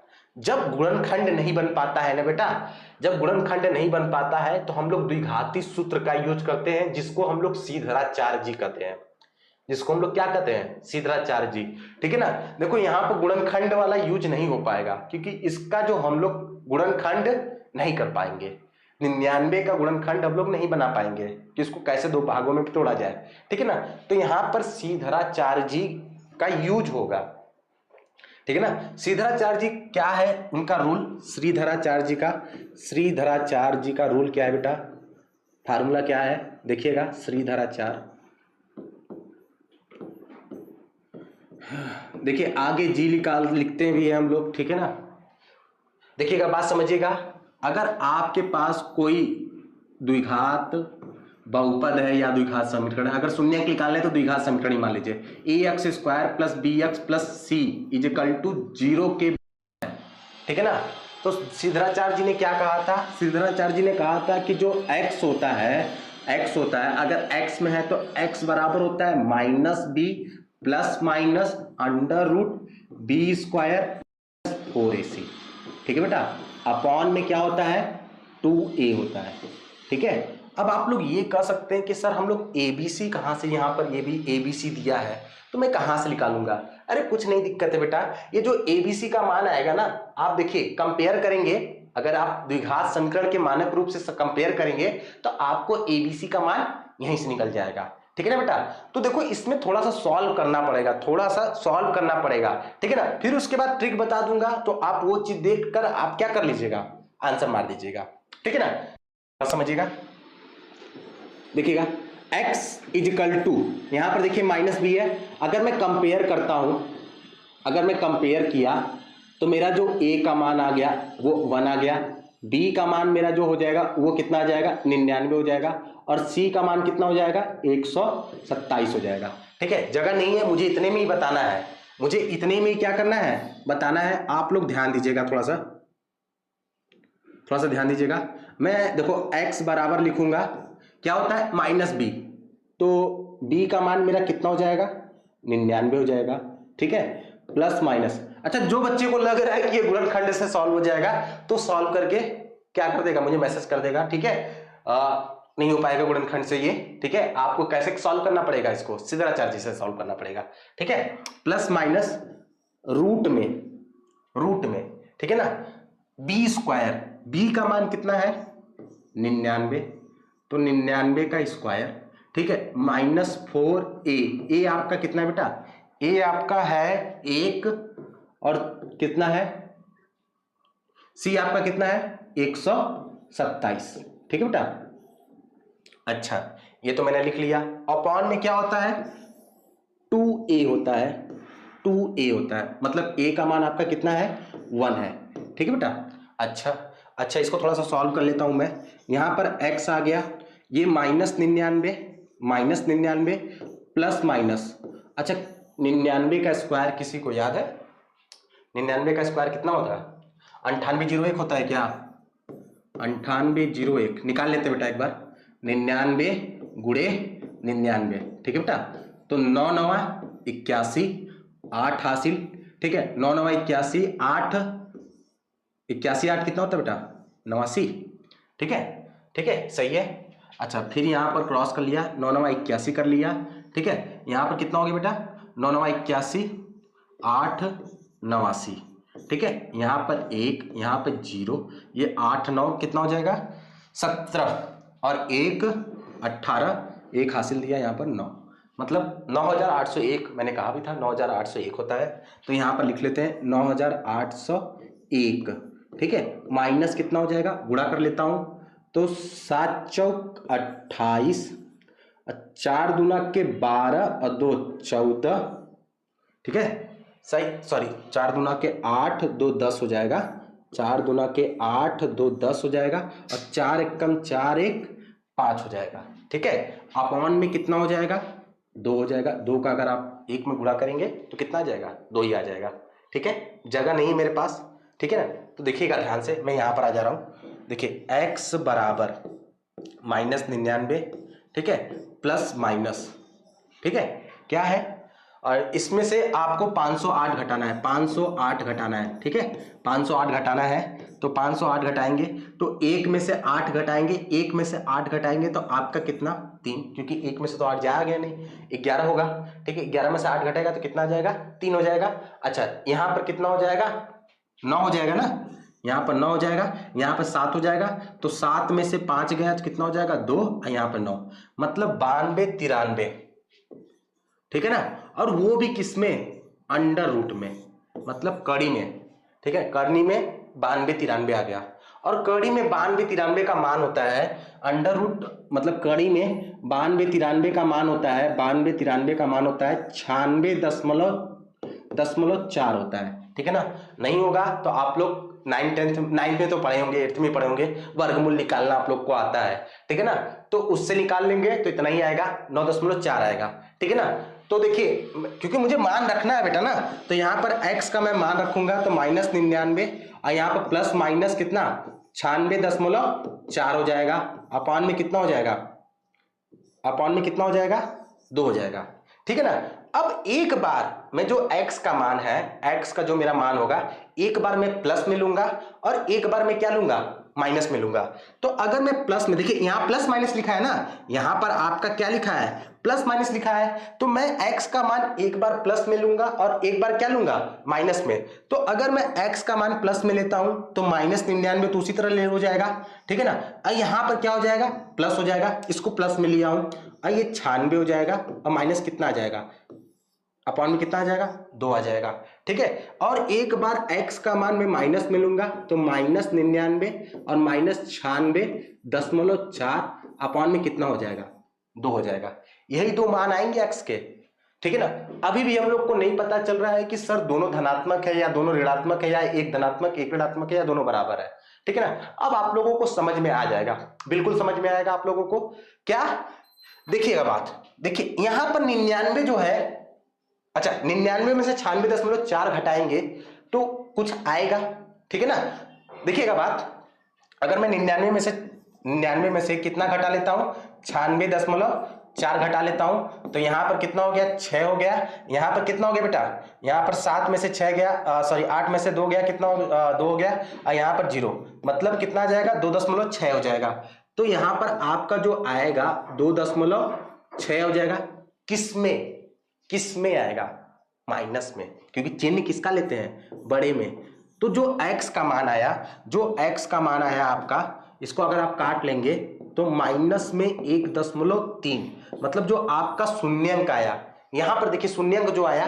वो एक ठो नेगेटिव में, एक ठो ऋणात्मक में आ गया, अगर देखो यहां पर भी देखो, अगर यहां पर भी देखो दोनों जुड़ेंगे और चिन्ह किसका आएगा माइनस में आएगा, चिन्ह किसका आएगा बेटा माइनस में आएगा, अगर चिन्ह माइनस में आ रहा है तो मतलब जो दूसरा भी शून्यंक होगा इस द्विघात बहुपद का वो क्या होगा ऋणात्मक होगा, मतलब इस द्विघात बहुपद का जो दोनों शून्यंक है वो किसमें है ऋणात्मक में है, तो मेरा जो है बी वाला ऑप्शन क्या हो जाएगा सही हो जाएगा।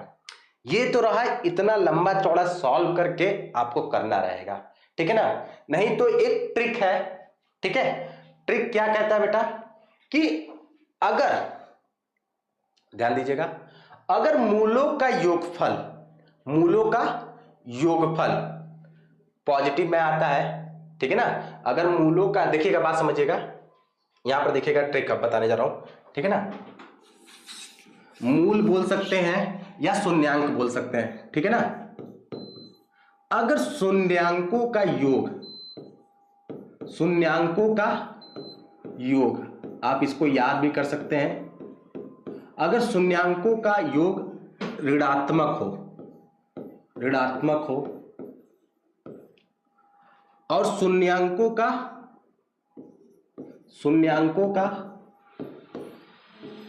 गुणनफल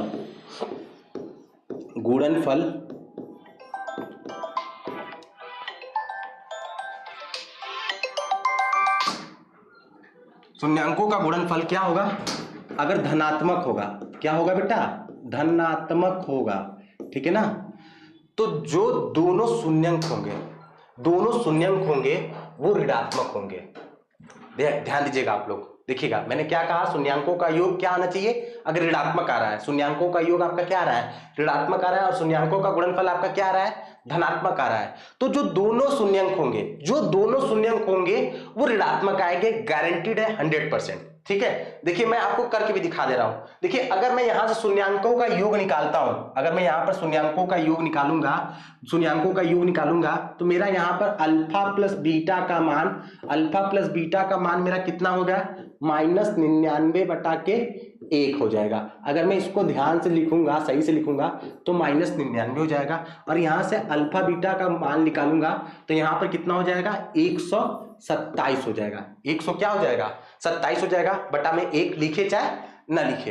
तो देखिएगा बात, यहां पर देखिए शून्यांकों का योग ऋणात्मक आया और शून्यांकों का गुणनफल किसमें आया, धनात्मक में आया।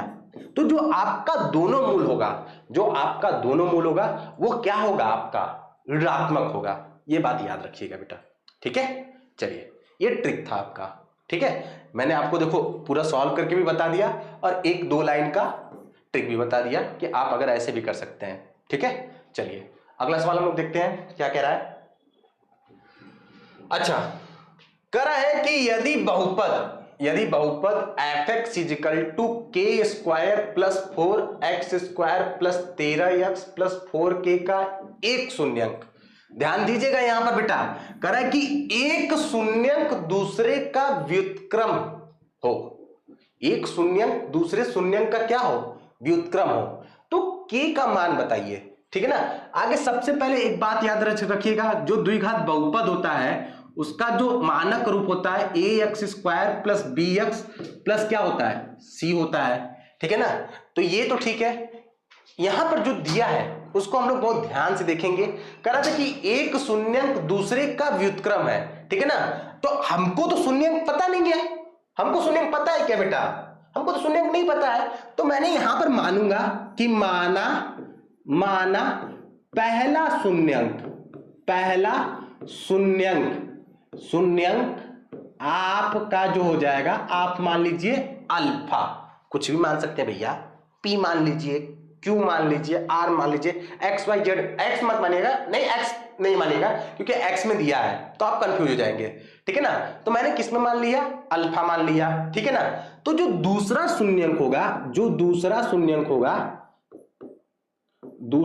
शून्यंक होगा, ठीक है, वो आपका हो जाएगा, क्या हो जाएगा, व्युत्क्रम का मतलब होता है उल्टा, व्युत्क्रम का मतलब क्या होता है, उल्टा।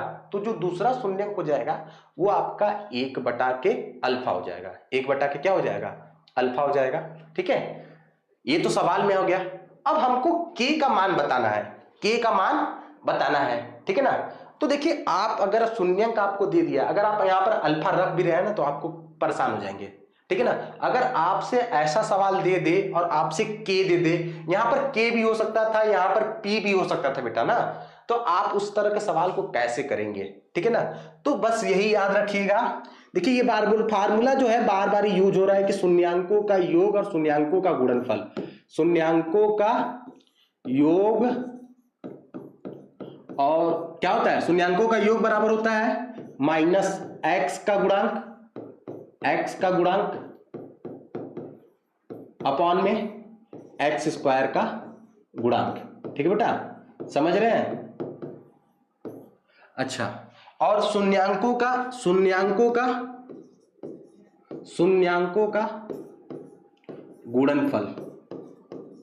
गुणनफल बराबर होता है अचर पद अपॉन में एक्स स्क्वायर का गुणांक। ठीक है बेटा, यही तो फार्मूला होता है, हम लोग जानते हैं। ठीक है ना? तो अब दो ठो तो दे दिया है, अब आप सोचेंगे सर हम किस में रखें, पहले वाले में रखें या दूसरे वाले में रखें? देखिएगा बेटा, अगर आप पहले वाले में रख रहे हैं ना तो अल्फा प्लस 1/अल्फा आपका दो चर में आ जाएगा, एक तो अल्फा आ जाएगा और दूसरा यहां से के में भी आ जाएगा, तो गलती बहुत हो जाएगा। ठीक है ना बेटा, आप फंस जाएंगे, वो सॉल्व भी नहीं होगा। क्योंकि अगर आपको दो वेरिएबल सॉल्व करना है, 10 तक की बात बता रहा हूं मैं, ठीक है ना, अगर आपको दो चर का सॉल्व करना है तो आपको कम से कम आपके पास उसके लिए दो समीकरण भी होने चाहिए, तभी तो आप दो वेरिएबल सॉल्व कर पाएंगे, मतलब दो चर सॉल्व कर पाएंगे। ठीक है ना, अभी तक की मैं बात कर रहा हूं, आगे तो सॉल्व हो जाएगा। ठीक है ना?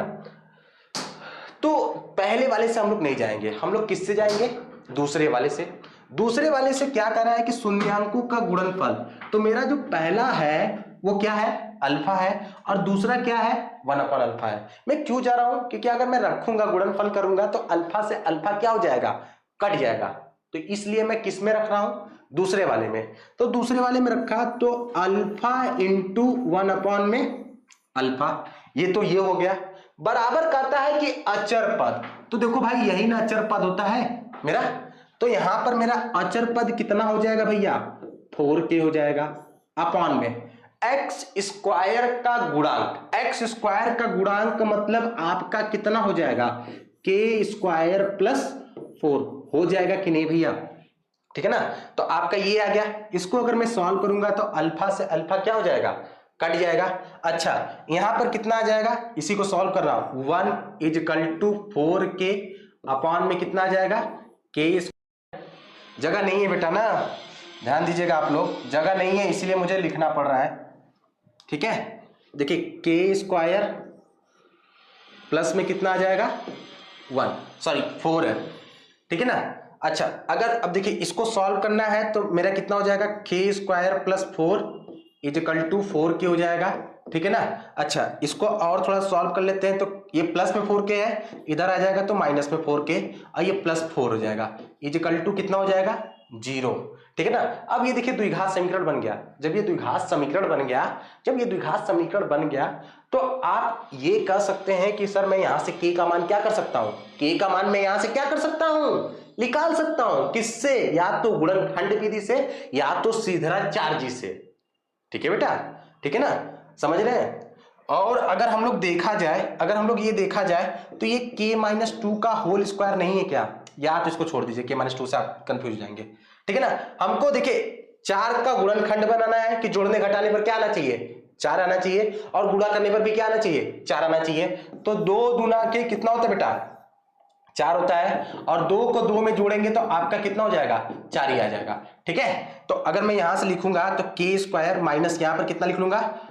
2 + 2k। ठीक है ना? अब प्लस 4 = कितना? 0। यहां पे सॉल्व करूंगा तो के स्क्वायर, देखिए ब्रैकेट खोलूंगा तो -2k, यहां पर कितना हो जाएगा? -2k प्लस कितना हो जाएगा? 4 = 0। अब मैं k कॉमन करूंगा तो k-2, ठीक है, यहां पर -2 हो गया, तो यहां पर भी कितना हो जाएगा? k-2। तो आपका जो k का मान आएगा, एक स्टेप और बढ़ा देता हूं, k-2 देखिए फिर से कॉमन हो जा रहा है, k-2 फिर से कॉमन हो जा रहा है। ठीक है ना? तो k- फिर से 2 कॉमन कर लिया, दूसरे वाले में कितना बच गया? k-2 = 0। अगर दोनों से आप निकालेंगे तो जो k का मान आएगा वो आपका कितना आएगा? 2 आएगा। तो आपका कौन सा ऑप्शन सही हो जाएगा? ये वाला। ठीक है ना? समझ रहे हैं बात? समझ गए कि नहीं बात? के का मान देख लीजिएगा बात, अगर आप ये आंसर चेक भी कर सकते हैं कि आपका आंसर सही आया है कि नहीं। आप के का मान यहां पर 2 रख लीजिएगा, ठीक है, और दोनों शून्यंक आप निकाल लीजिएगा फिर से सीधा या गुणनखंड विधि से, और देखेंगे दोनों जो शून्यंक होंगे वो एक दूसरे के क्या होंगे? व्युत्क्रम होंगे। ठीक है ना? समझ रहे बात? चलिए, आप लोग सोच रहे होंगे कि सर इतना समय लग रहा है बहुविकल्पी सॉल्व करने में। बेटा ये आप लोगों को समझाया जा रहा है इसलिए समय लग रहा है। जब आप लोग लगाएंगे ना, आप लोग लगाएंगे तो अब ये सब आप लोग थोड़ी ना लिखेंगे, ठीक है ना। आप तुरंत फटाफट ये सब करेंगे, तुरंत आ जाएगा आपको, ठीक है ना। समझ रहे बेटा। तीसरे चैप्टर का एमसीक्यू क्या करेंगे जो कि 2024 के बोर्ड पेपर में बहुत इंपॉर्टेंट है, ठीक है ना, इसीलिए हम उसी को सॉल्व करवा रहे हैं, ठीक है बेटा। समझ रहे हैं। चलिए आइए देखते हैं हम लोग पहला सवाल क्या कह रहा है, ठीक है। चलिए देखिए क्या कर रहा है कि समीकरण x plus 2y plus 5 equal to 0 और क्या दिया है -3x minus 6y plus 1 is equal to 0 के युग्म। आपको यह बताना है कि ये जो दोनों समीकरण है क्या उसका एक अद्वितीय हल होगा। अद्वितीय हल का मतलब सिर्फ और सिर्फ एक हल, ठीक है बेटा। अद्वितीय हल का मतलब क्या होता है, सिर्फ और सिर्फ एक हल, ठीक है ना। फिर दूसरा लिखा है कि ठीक दो हल है, ठीक है बेटा। मतलब इसके कितने हल होंगे, या तो दो हल हो सकते हैं, ठीक है ना, ठीक है। अच्छा, के अपरिमित रूप से अनेक हल हो, के अपरिमित रूप से क्या हो, अनेक हल हो, ठीक है ना। और चौथा ऑप्शन कर रहा है कि का कोई हल नहीं हो, ठीक है ना। मैंने आप लोगों को 3 कंडीशन बताया था। अगर आप लोग को जानना है कि उसका एक हल हो या कोई हल न हो या अनेक हल हो, ठीक है ना, तो उसके लिए आपको 3 कंडीशन बताया था। कंडीशन क्या था, कंडीशन ये था बेटा कि अगर a1 अपॉन a2, ठीक है ना, ये जो है b1 अपॉन b2 के बराबर नहीं होता है, ठीक है ना। अच्छा एक बात और समझ लीजिए, जो रैखिक समीकरण होता है ना उसका जो मानक रूप होता है वो क्या होता है, a1x प्लस b1y प्लस क्या होता है c1 इजिकल टू कितना होता है 0 होता है। दूसरा क्या हो सकता है, दूसरा होता है a2x प्लस b2y, ठीक है, और प्लस c2 इजिकल टू क्या होता है बेटा 0 होता है, ठीक है बेटा। यही दो चर वाले रैखिक समीकरण युग्म का मानक रूप है, ठीक है ना बेटा। अब अगर a1 और a2 का जो अनुपात है b1 और b2 के अनुपात के बराबर नहीं आता है तो वहां पर क्या होता है, एक हल होता है। क्या होता है बेटा, एक हल होता है, ठीक है बेटा। समझ रहे हो। और इस रेखा को कौन सी रेखा बोलते हैं, प्रतिच्छेदी रेखा। इस रेखा को कौन सी रेखा बोलते हैं, प्रतिच्छेदी, ठीक है ना, प्रतिच्छेदी रेखा या प्रतिच्छेदी रेखाएं लिख लीजिए बेटा, ठीक है, रेखाएं, ठीक है ना। अच्छा इनका फिगर भी देख लीजिए आप, देखिए मान लीजिए एक ये है और एक ये है, ये ऐसे ऐसे काटेंगे, ठीक है ना बेटा। कब, जब a1 अपॉन a2 का अनुपात b1 अपॉन b2 के अनुपात के बराबर नहीं होगा तो उनका सिर्फ और सिर्फ एक हल होगा। मतलब दोनों रेखाएं एक दूसरे को सिर्फ और सिर्फ एक बिंदु पर क्या करेंगी, काटेंगी या प्रतिच्छेद करेंगी, ठीक है ना। समझ रहे हैं बात। दूसरा कंडीशन क्या होता है बेटा, दूसरा कंडीशन होता है अगर a1 अपॉन में a2, ठीक है, इजिकल टू b1 अपॉन में b2 is not equal to c1 upon में c2, ठीक है ना बेटा। तब जो होगा इसका कोई हल नहीं होगा। क्या नहीं होगा बेटा, कोई हल नहीं होगा, हल नहीं होगा, ठीक है बेटा, कोई हल नहीं होगा, ठीक है। क्यों नहीं होगा, क्योंकि ये दोनों जो है, ये दोनों जो लाइनें रहेंगी ये एक दूसरे के समांतर चली जाएंगी। ये दोनों जो लाइनें रहेंगी ये क्या रहेंगी, समांतर लाइन रहेंगी, ठीक है ना बेटा, समांतर रेखाएं रहेंगी, समांतर रेखाएं, ठीक है। और जब समांतर रेखाएं होती है, समझिएगा, अगर समांतर रेखाएं हैं, एक रेखा मान लो ये है और एक रेखा ये है, ठीक है ना, तो ये एक दूसरे को जब किसी भी बिंदु पर काटेंगे ही नहीं तो उनका हल ही नहीं हो पाएगा, कुछ उनका हल जो होगा वो मिलेगा ही नहीं। मतलब x और y का मान आपको मिलेगा ही नहीं, ठीक है बेटा।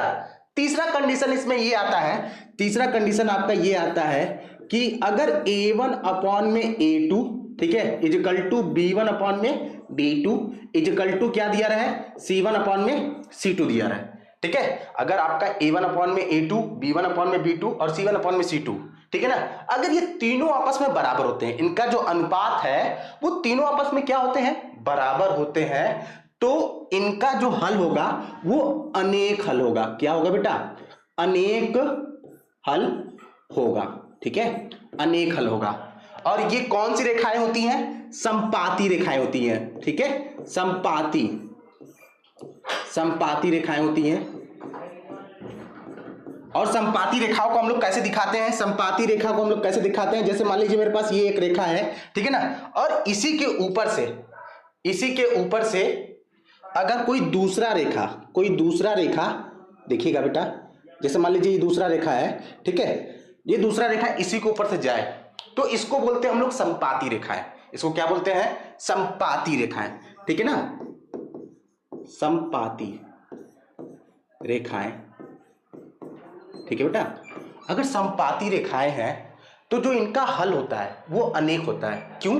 क्योंकि देखिए बेटा, क्योंकि ये देखिए, ये जो दोनों रेखाएं हैं इस बिंदु पर भी काट सकती हैं। देखिएगा, बात समझिएगा, थोड़ा सा रंग बदल लेते हैं।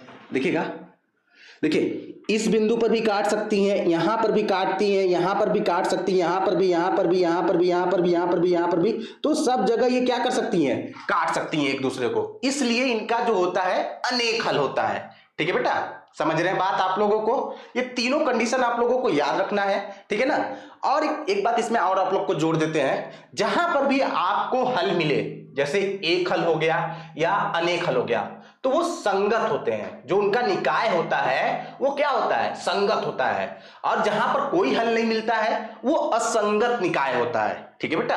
जैसे आपका अगर प्रतिच्छेदी रेखा में चले जाएंगे तो यहां पर आपको संगत निकाय मिलेगा, और समपाती रेखा में चले जाएंगे तब आपको संगत रेखा निकाय मिलेगा। लेकिन आप अगर समांतर रेखा में आएंगे तो यहां पर असंगत निकाय मिलता है, ठीक है। अगर आप ये तीनों याद रख लेंगे तो मैक्सिमम सवाल आप क्या कर लेंगे इस चैप्टर का, जो बहुविकल्पी प्रश्न होगा, ठीक है।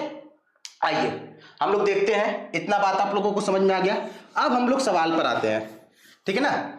तो हमको यही बताना है कि क्या उसका अद्वितीय हल मतलब एक हल है, कि ठीक दो हल है, ठीक है ना, या कह रहा है कि अनेक हल है, या कोई हल नहीं है। तो हम लोग को जो कंडीशन होता है तीनों, उसी में से कोई सबको चेक करेंगे और देखेंगे किसको फॉलो कर रहा है वो, ठीक है। समझ रहे बेटा?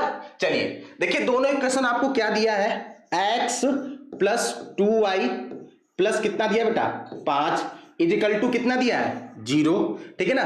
फिर यहां से अगर निकालेंगे तो -3x माइनस 6y और प्लस कितना दिया है? 1 दिया है, इजिकल टू कितना दिया है? 0 दिया है, ठीक है बेटा। अच्छा, अब देखो बात समझना, यहां पर कुछ नहीं होगा तो यहां पर 1 होगा, ठीक है ना।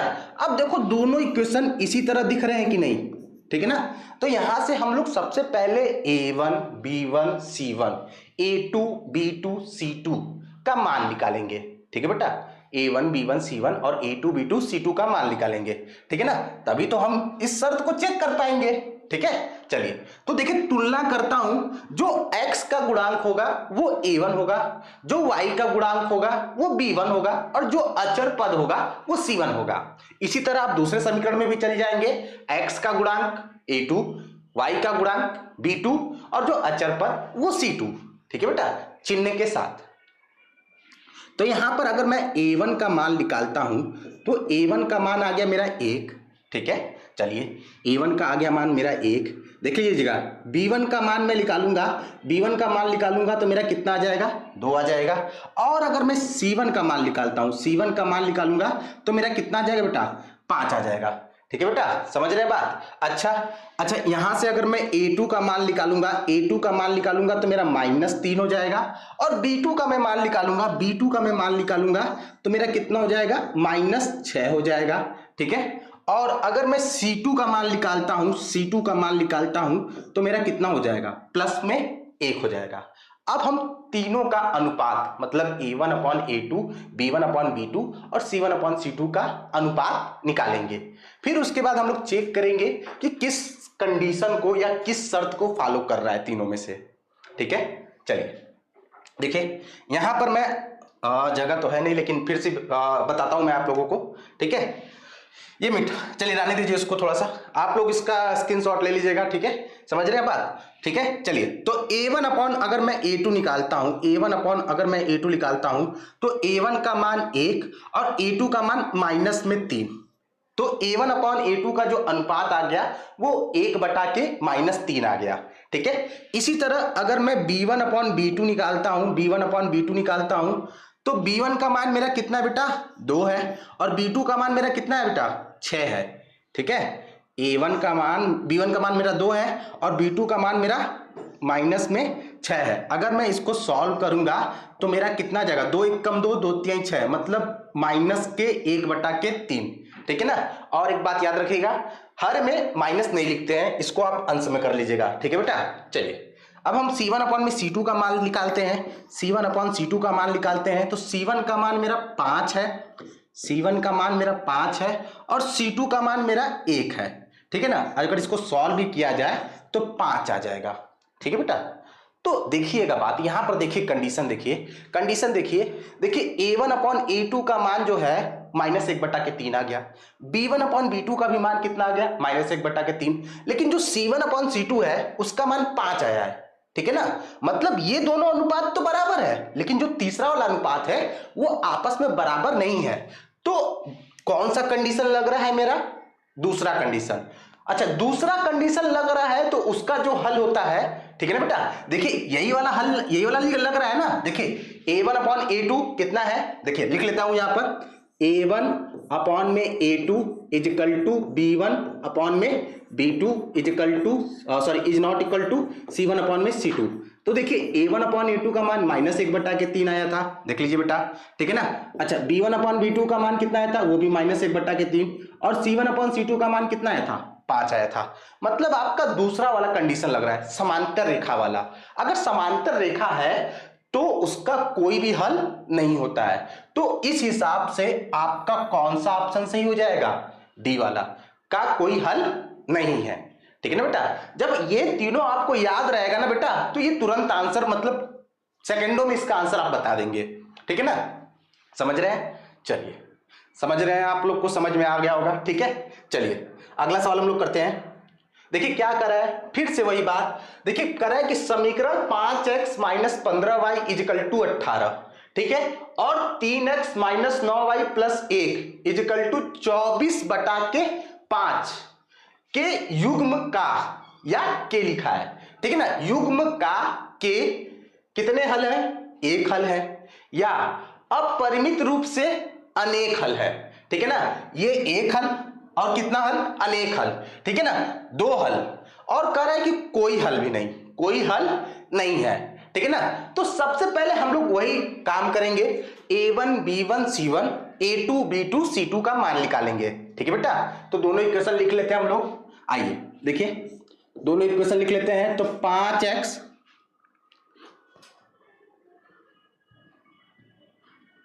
देखिए 5x माइनस कितना है 15y, ठीक है, और देखिए 18 इधर प्लस में है, हम लोग जब भी लेकर आएंगे इधर लेकर आएंगे, क्योंकि मैंने आपको जो मानक रूप होता है वो इस फॉर्म में होता है। ठीक है बेटा। ठीक है ना। तो इसलिए 18 को हम इधर लेकर आएंगे, तो इधर आएगा तो -18 इजिकल टू कितना लिख लेंगे 0। ये आपका पहला इक्वेशन। ठीक है, थोड़ा सा इसको भी बड़ा कर लेते हैं ताकि आप लोग को समझ में आए। ये आपका पहला इक्वेशन हो गया। दूसरा इक्वेशन दिया है मेरा 3x माइनस में 9y, ठीक है, प्लस में 1, ठीक है, इजिकल टू कितना दिया है 24 बटा के कितना दिया है 5 दिया है। ठीक है ना। तो देखिए यहां पर अचर पद जो है आपका कितना दे दिया है, 2 दे दिया है आपको। जो अचर पद है वो आपको 2 दे दिया है, तो उसमें घबराने की कोई जरूरत है नहीं। ठीक है ना, घबराने की कोई जरूरत है नहीं। ठीक है, समझ रहे हैं। चलिए देखिएगा, इसको थोड़ा सा हम लोग सॉल्व कर लेते हैं।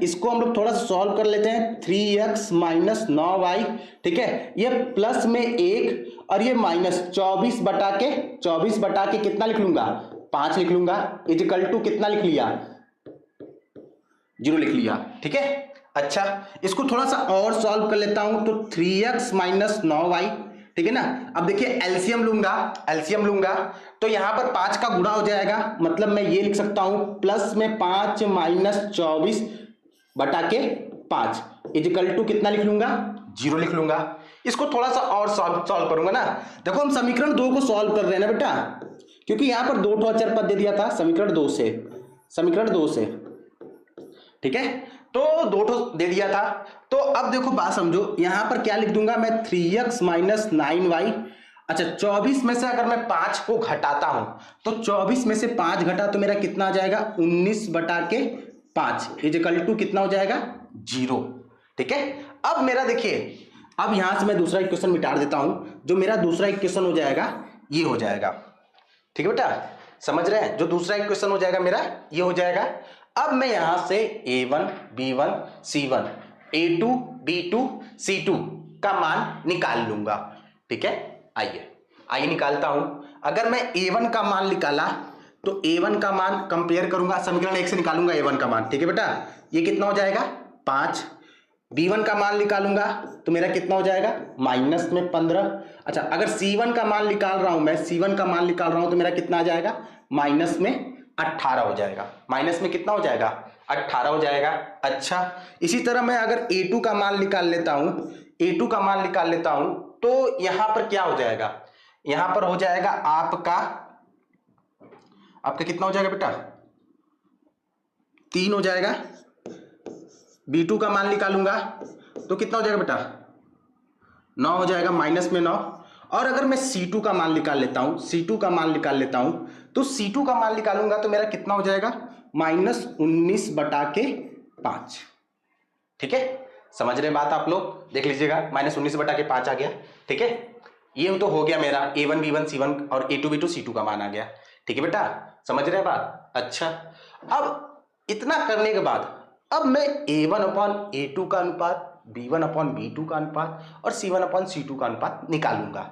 फिर देखूंगा कि किस शर्त को फॉलो कर रहा है, वो प्रतिच्छेदी रेखा वाला फॉलो कर रहा है या समांतर वाला फॉलो कर रहा है या क्या करते हैं संपाती वाला फॉलो कर रहा है।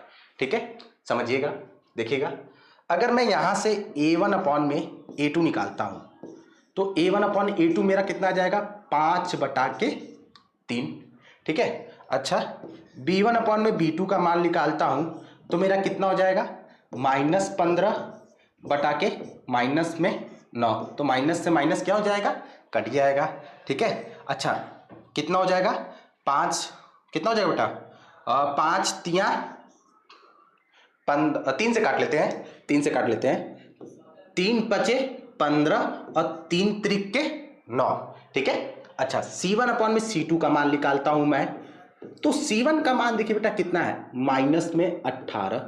ठीक है, और c2 का मान मेरा कितना है -19/5 हो जाएगा। ठीक है, तो देखिए माइनस से माइनस ये कट गया और ये जो 5 है, ये जो 5 है वो कहां चला जाएगा ऊपर।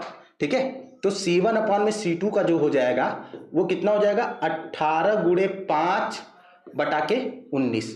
अब ये तो सॉल्व होगा नहीं, ये तो सॉल्व नहीं होगा। इसका ये मतलब आया कि a1/a2 का मान आ गया कितना 5/3 और b1/b2 का मान आया 5/3।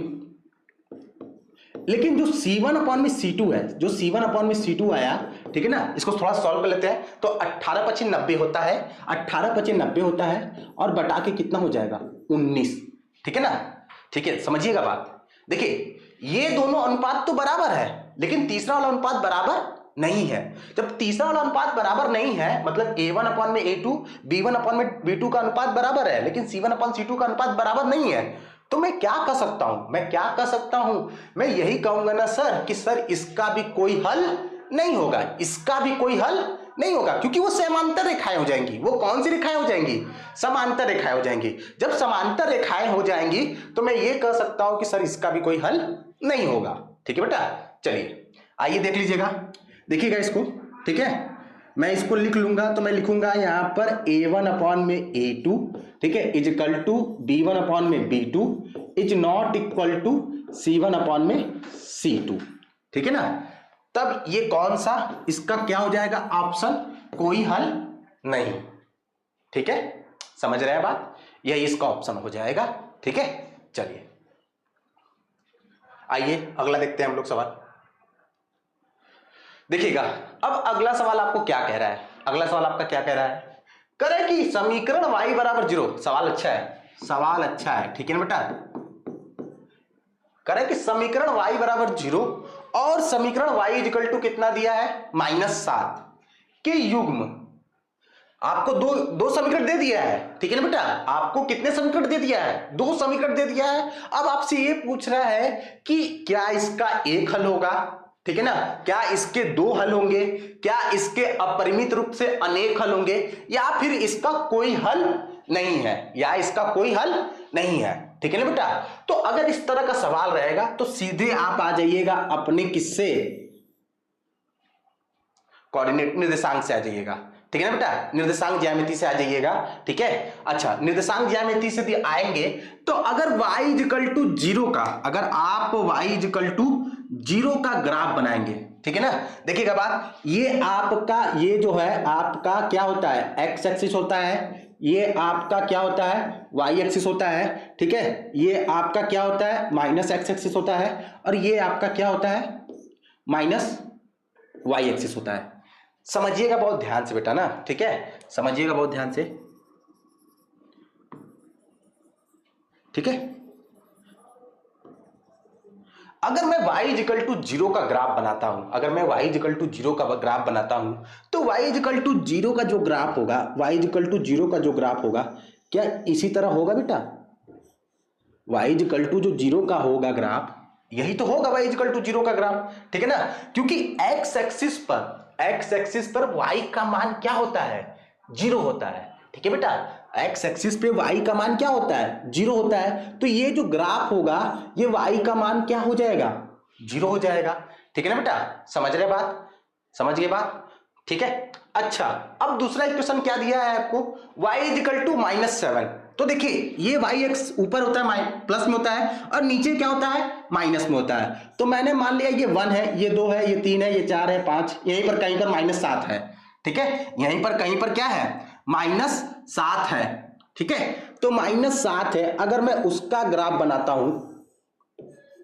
अगर मैं उसका ग्राफ बनाता हूं तो ये y इक्वल टू किसका ग्राफ हो जाएगा, -7 का, ठीक है ना, यहां पर -7 है बेटा, ये क्या है, -7 है आपका, ठीक है, समझ रहे बात, समझ रहे बात। ये अब देखिए, ये दोनों ग्राफ देखकर आपको कौन सी रेखा लग रही है, ये दोनों ग्राफ देखकर आपको कौन सी रेखा लग रही है, क्या ये प्रतिच्छेदी रेखा है या फिर संपाती रेखा है या फिर समांतर रेखा है।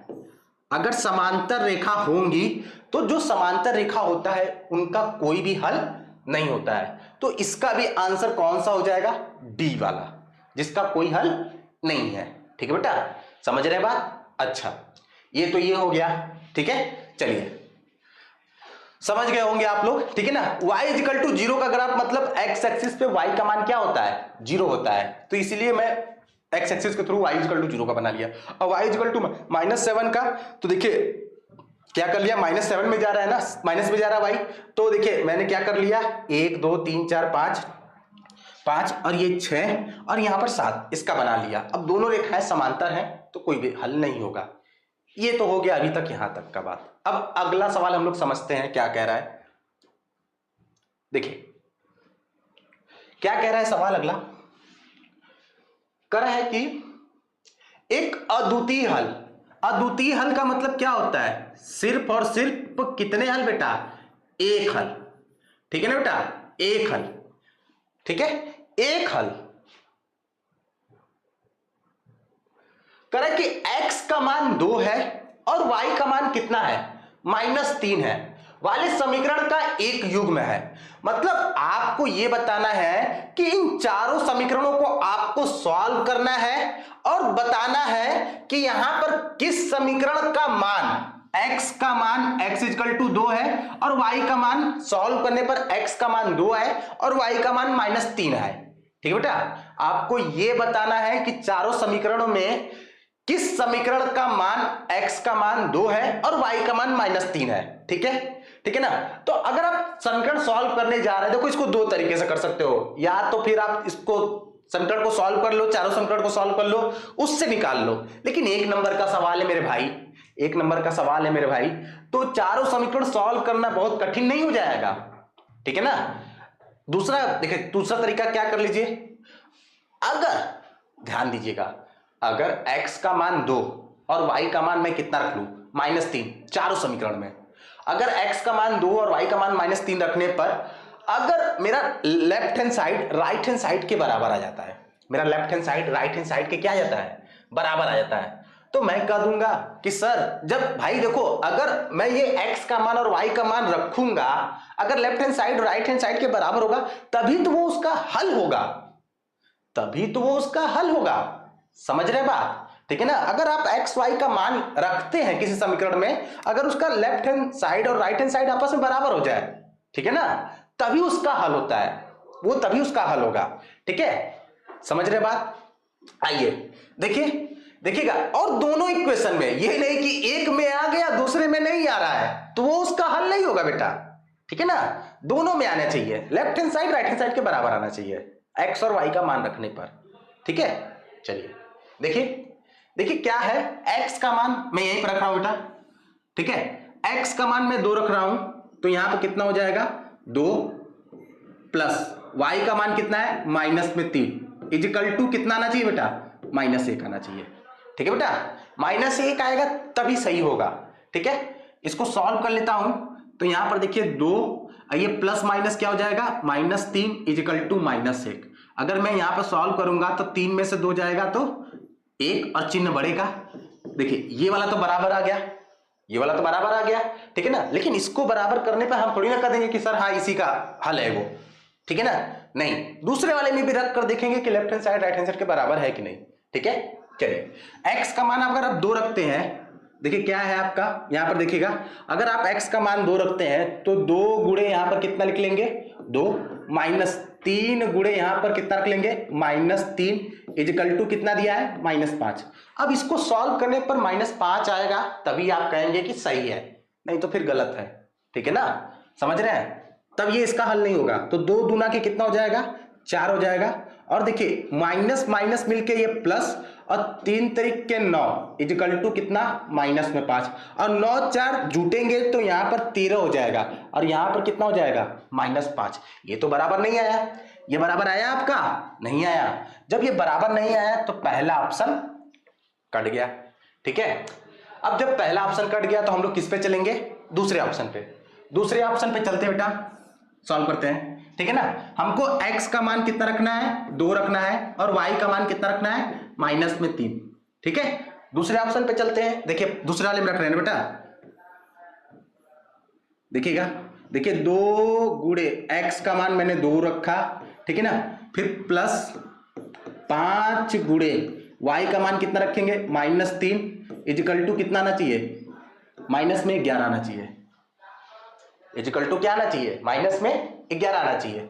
तो 2 दूना के 4, और यहां पर देखिए प्लस माइनस क्या होता है माइनस, और 5 क्या है 15 इजिकल टू कितना -11। अच्छा 15 में से 4 जाएगा तो कितना जाएगा 11, चिन्ह किसका लेंगे बड़े का, तो ये तो पहला वाला बराबर आ जाएगा।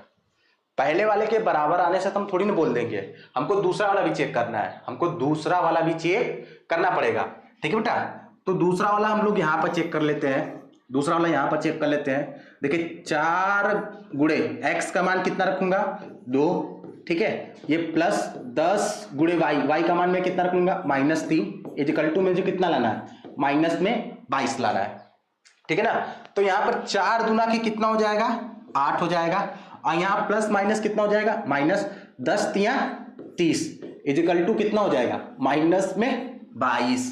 अब 30 में से अगर आप 8 घटाते हैं तो आपका कितना आ जाएगा 22 आ जाएगा, और चिन्ह किसका लेंगे बड़े का, तो -22 बराबर -22, मतलब ये तो बराबर आ गया। इसका पहला इक्वेशन भी बराबर आया left hand side right hand side के बराबर, और इसका दूसरा इक्वेशन भी left hand side right hand side के बराबर आ गया।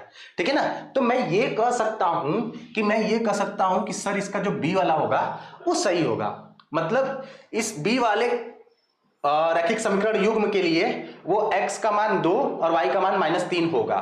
ठीक है ना, और एक बात सुन लीजिए, जब ये आपका आ गया ना तो बाकी मत चेक करने जाइएगा, क्योंकि वो बोला है कि एक अद्वितीय हल बोला है, तो मतलब सिर्फ और सिर्फ एक हल। ठीक है ना, समझ रहे बात, तो आप इसी तरह चेक करके मार दीजिएगा। ठीक है, चलिए आइए अगला देखते हैं हम लोग। ठीक है, अब देखिए बात समझिएगा, कह रहा है कि यदि x बराबर a और y बराबर कितना दिया है b, समीकरणों x minus y equal to 2 और x plus y equal to 4 का हल है, तो a और b के मान क्रमशः है। a और b के मान क्या है? क्रमशः है। ठीक है बेटा, तो आपको देखिए बात समझिएगा, x का मान किसके बराबर है? a के बराबर है। y का मान किसके बराबर है? b के बराबर है। ठीक है ना, तो कह रहा है कि x minus y equal to 2 और x plus y equal to 4 का एक हल है, तो a और b का मान बताइए। ठीक है ना, या तो आप इन दोनों रैखिक समीकरणों को सॉल्व करके किससे? प्रतिस्थापन विधि से या विलोपन विधि से।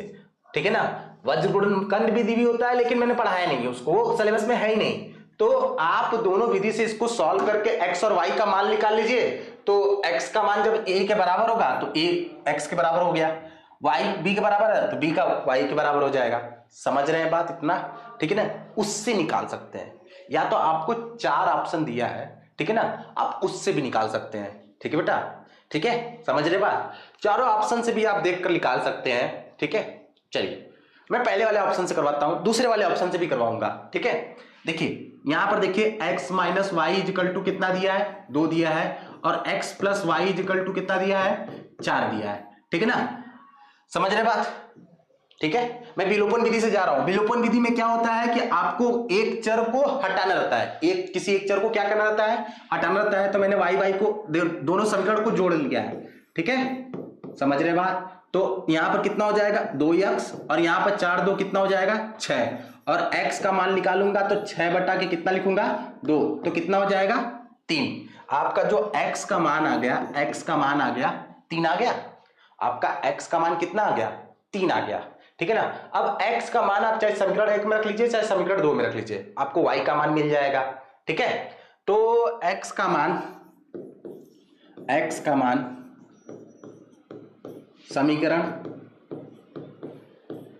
1 में रखने पर, समीकरण 1 में रखने पर, ठीक है ना। अच्छा, x का मान समीकरण 1 में रख रहा हूं मैं, तो मेरा कितना हो जाएगा? x माइनस, अच्छा 2 है, कितना आया था मेरा x का मान? x का मान मेरा भैया कितना आया था? 3 माइनस वाई इजिकल टू कितना हो जाएगा?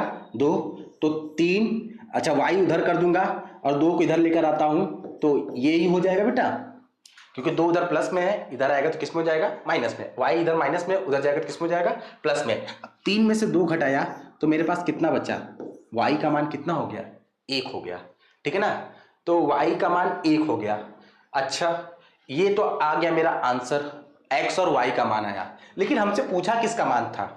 a और b का मान पूछा है। तो भैया साफ साफ देखिए ना, अगर x का मान 3 आया है तो a का मान कितना आएगा? 3 ही आएगा। ठीक है, y का मान मेरा कितना आया है? 1 आया है, तो b का मान कितना होगा? 1 होगा। ठीक है ना, तो जो 3 और 1 का ऑप्शन दिख रहा है उसी पर मार दीजिए, सी वाला ऑप्शन क्या हो जाएगा? सही हो जाएगा। ठीक है, समझ रहे हैं? ये पहला तरीका था।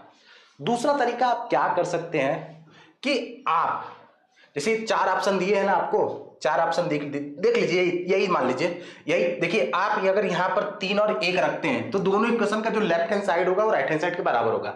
देख लीजिए, अगर नहीं बराबर होगा तो वो ऑप्शन नहीं होगा। ठीक है ना, जैसे मैं अगर देखो, अगर मैं यहाँ पर 3 और 5 रख रहा हूँ, 3 और 5 रख रहा हूँ, तो मैं घटाया तो यहाँ पर कितना आया? -2। कितना आना चाहिए? 2 आना चाहिए, इसलिए गलत है। अच्छा, यहां पर अगर रखता हूं तो 5 में से 3 घटाया, ठीक है ना, तो यहां पर कितना आ गया? 2 आ गया, इसके लिए तो सही है। अगर मैं इसके लिए देखता हूं, 5 में 3 जोड़ता हूं तो कितना आ गया?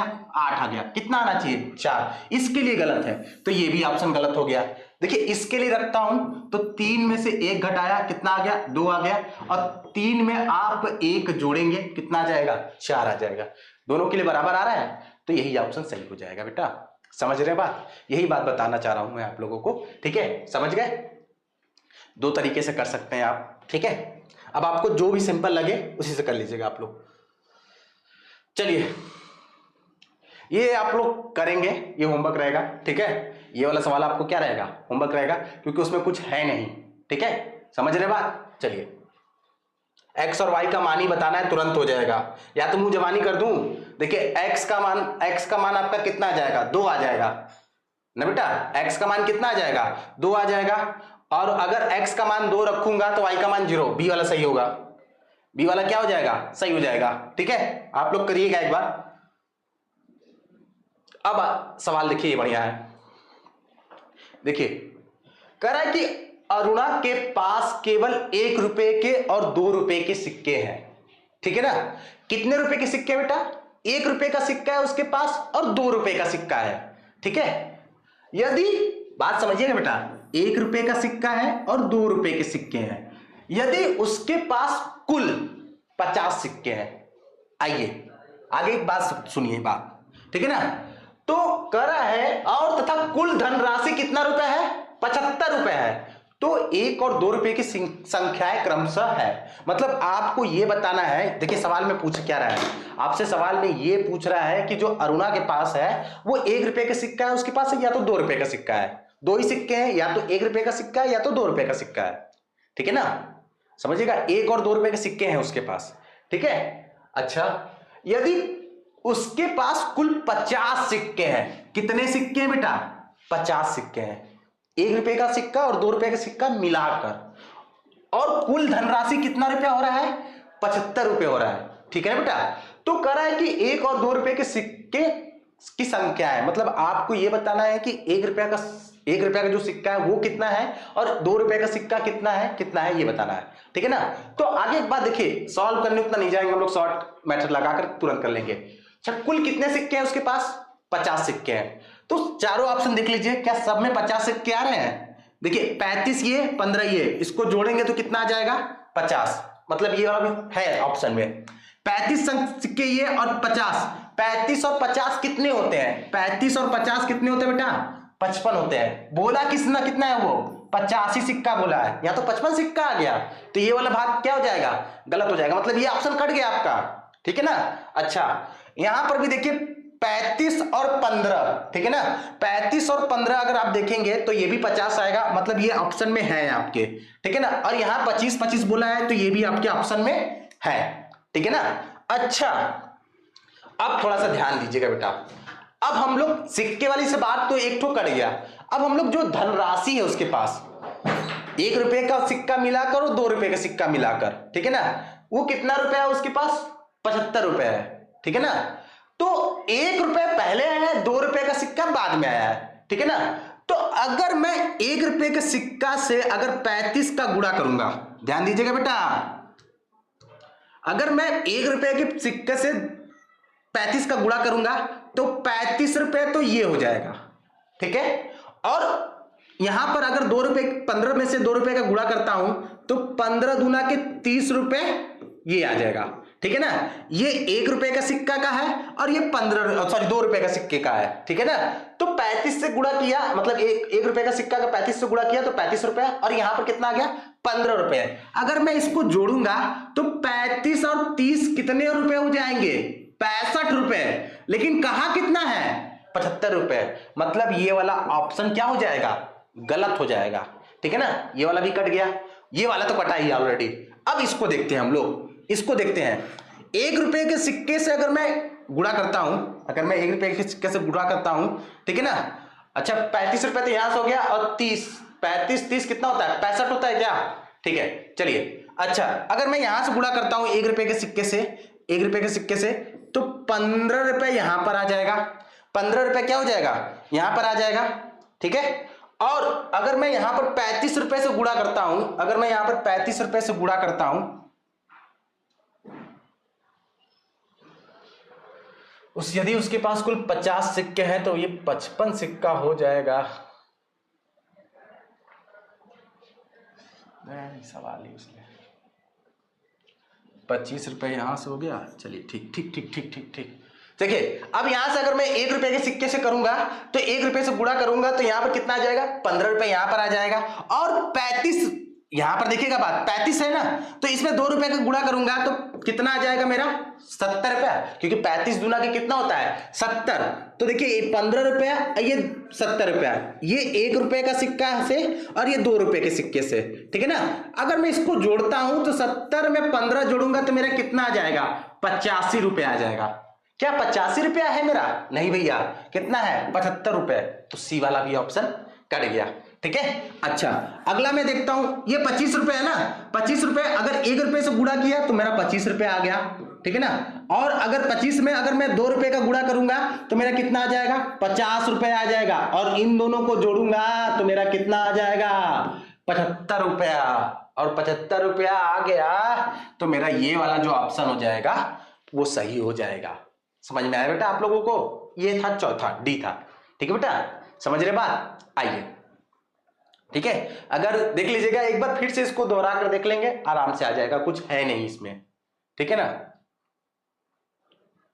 चलिए एक बात याद रखिएगा कि जो बहुविकल्पी प्रश्न होता है ना, आगे उसमें आपको ऑप्शन जो है ना उसको काटना आना चाहिए कि कौन कौन सा ऑप्शन कट रहा है, ताकि अगर ऑप्शन कम रहेगा, जैसे 4 ऑप्शन दिए आपने, पहले 2 कंडीशन देखकर आपने 2 ऑप्शन क्या कर दिए, काट दिए, तो आपको 2 आंसर में चॉइस करने में आपको आसानी रहेगा। ठीक है बेटा, समझ रहे हैं? ठीक, चलिए अब देखिए बात कर रहा है कि पिता की आयु पुत्र की आयु की 6 गुनी है। पिता की आयु पुत्र की आयु की क्या है, 6 गुनी है, ठीक है। और 4 वर्ष बाद जो पिता की आयु है अपने पुत्र की आयु का 4 गुना होगा, ठीक है। 4 वर्ष बाद जो पिता की आयु अपने पुत्र की आयु का 4 गुना हो जाएगा। तो पुत्र और पिता का वर्तमान आयु बताइए। अगर आप लोग चाहेंगे ना इसको भी 2 तरीके से कर सकते हैं, या तो ऑप्शन देख के मार सकते हैं या तो आप बकायदा लिख कर, ठीक है ना। तो लिख कर करते करेंगे तो ज्यादा आसानी रहेगा, या ऑप्शन देख के भी मार सकते हैं, ठीक है बेटा। उस सवाल को देखिए अगर आप ऐसे जा रहे हैं, डायरेक्ट जा रहे हैं, ऑप्शन से जा रहे हैं ना, तो गलत होने के चांसेस अधिक है, ठीक है। समझ रहे बात? आप लिख कर लीजिए, आसानी रहेगा। मैं दोनों तरीके से बता देता हूं आप लोगों को, ठीक है ना। अब देखो मुझे न तो पिता का वर्तमान आयु पता है न तो पुत्र का वर्तमान आयु पता है, तो मैंने कहा कि माना पुत्र का वर्तमान आयु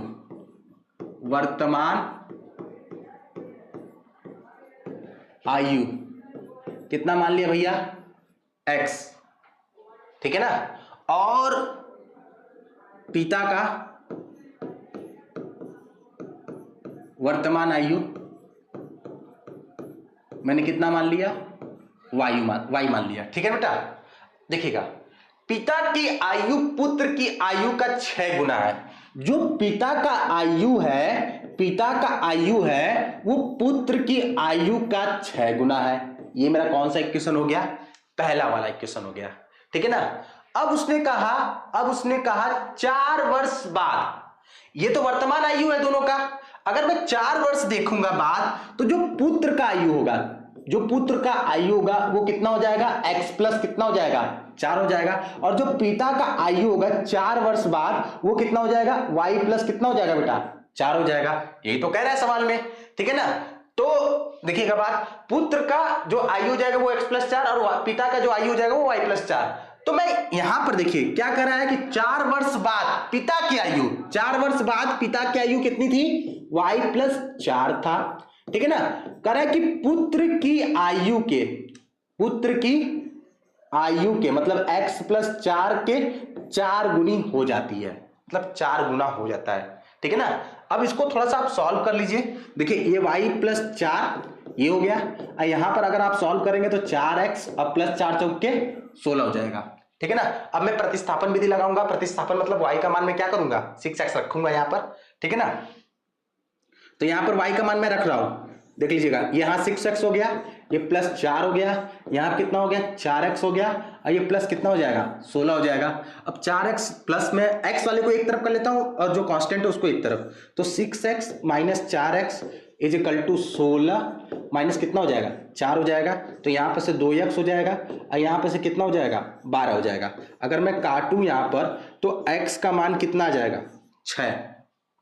मतलब जो पुत्र का वर्तमान आयु होगा वो 6 वर्ष होगा, और जो बेटे का वर्तमान आयु पिता का जो वर्तमान आयु होगा तो वो कितना हो जाएगा, 6 के 36, 6 के कितना हो जाएगा, 36 वर्ष, ठीक है ना। जो पुत्र का आयु होगा वो कितना हो जाएगा, 6, और जो पिता का आयु होगा वो कितना हो जाएगा, 36, ठीक है ना। तो देखो आगे क्रम देखो, पुत्र पहले दिया है, पिता बाद में दिया है, ठीक है ना। तो 6 और 36 नहीं है, नहीं है। 6 और 36 सी वाला ऑप्शन सही है, डी वाला नहीं। ठीक है, चलिए ये तो हो गया इस तरीके से। ठीक है बेटा, ये तो हो गया अब इस तरीके से। अब देखिए बात समझिएगा, अब ऑप्शन से भी चलकर देखकर भी क्या कर सकते हैं, बता सकते हैं। ठीक है ना, खाली आपको पढ़ना है सवाल। देखिए मैं अब ऑप्शन से जा रहा हूं। कह रहा है कि पिता की आयु पुत्र की आयु की 6 गुनी है। तो देखिए ये मान लीजिए पुत्र का आयु है और ये पिता का आयु है, तो 6 गुनी, तो 6 4 6 24। पहला कंडीशन तो सही हुआ, पहला कंडीशन क्या हुआ, सही हुआ। अगर 4 वर्ष बाद, देखिए अभी 4 है, अगर मैं 4 वर्ष बाद दोनों का निकालूं तो इधर भी, इधर ये जो पिता होगा, देखिएगा बात,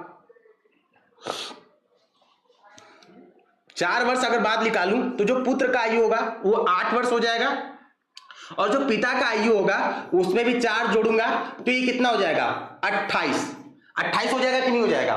ठीक है, अच्छा, तो पिता की आयु अपने पुत्र की आयु के 4 गुनी है, तो 4 गुनी है, तो यहां पर 4 गुना करूंगा तो यहां पर 32 और यहां पर 28 बराबर आया, नहीं आया, मतलब ये वाला ऑप्शन गलत हो गया। ठीक है ना, उसी तरह बी वाला भी ऑप्शन। अब देखिए सी वाला भी, बी वाला भी गलत होगा। ठीक है ना, अब मैं देखो आप लोग को सी वाला दिखा रहा हूं। देखो कह रहा है कि पिता की आयु पुत्र की आयु की 6 गुनी है। देखो सही बात है, ये पिता की आयु है, ये पुत्र की आयु है, जो पिता की आयु पुत्र की आयु की 6 गुनी है कि नहीं है। ठीक है ना, अब दूसरा कंडीशन, अगर मैं 4 वर्ष पुत्र का आयु देखूं तो 10 साल होगा, और पिता का 4 वर्ष बाद आयु देखूं 40 साल होगा कि नहीं होगा। ठीक है ना, अगर 40 साल होगा, और कहा कि जो पिता का आयु है पुत्र के आयु से 4 गुना है, मतलब ये 40 और ये भी 40। एकदम सही बात हुआ कि नहीं, मतलब कंडीशन दोनों फॉलो हो गए कि नहीं। अगर जब दोनों कंडीशन फॉलो हो गए, मतलब दोनों शर्त फॉलो हो गए, तो मैं कह दूंगा कि हाँ सर ये वाला ऑप्शन सही है। ठीक है बेटा, समझ में आ रहा है बात। आप लोग ये वाला भी ऑप्शन देख सकते हैं, कोई भी देख लीजिए, नहीं आएगा। ये देखो आगे, तो ये देखो ऑप्शन कट गया। ये कहा था कि 6 गुनी है, लेकिन यहां पर 8 गुना हो रहा है। अरे 8 तरीके 24 होता है ना बेटा, तो ये वाला तो ऑप्शन कट ही गया इसी तरह। ठीक है, समझ गए बात। चलिए अगला सवाल देखते हैं। ठीक है, देखिएगा, कह रहा है कि 2 अंकों की एक संख्या के अंकों का योग 9 है। 2 अंकों की एक संख्या का अंकों का योग कितना है, 9 है। ठीक है ना, आगे यही हम लोग देख लेते हैं, योग क्या है, 9 है।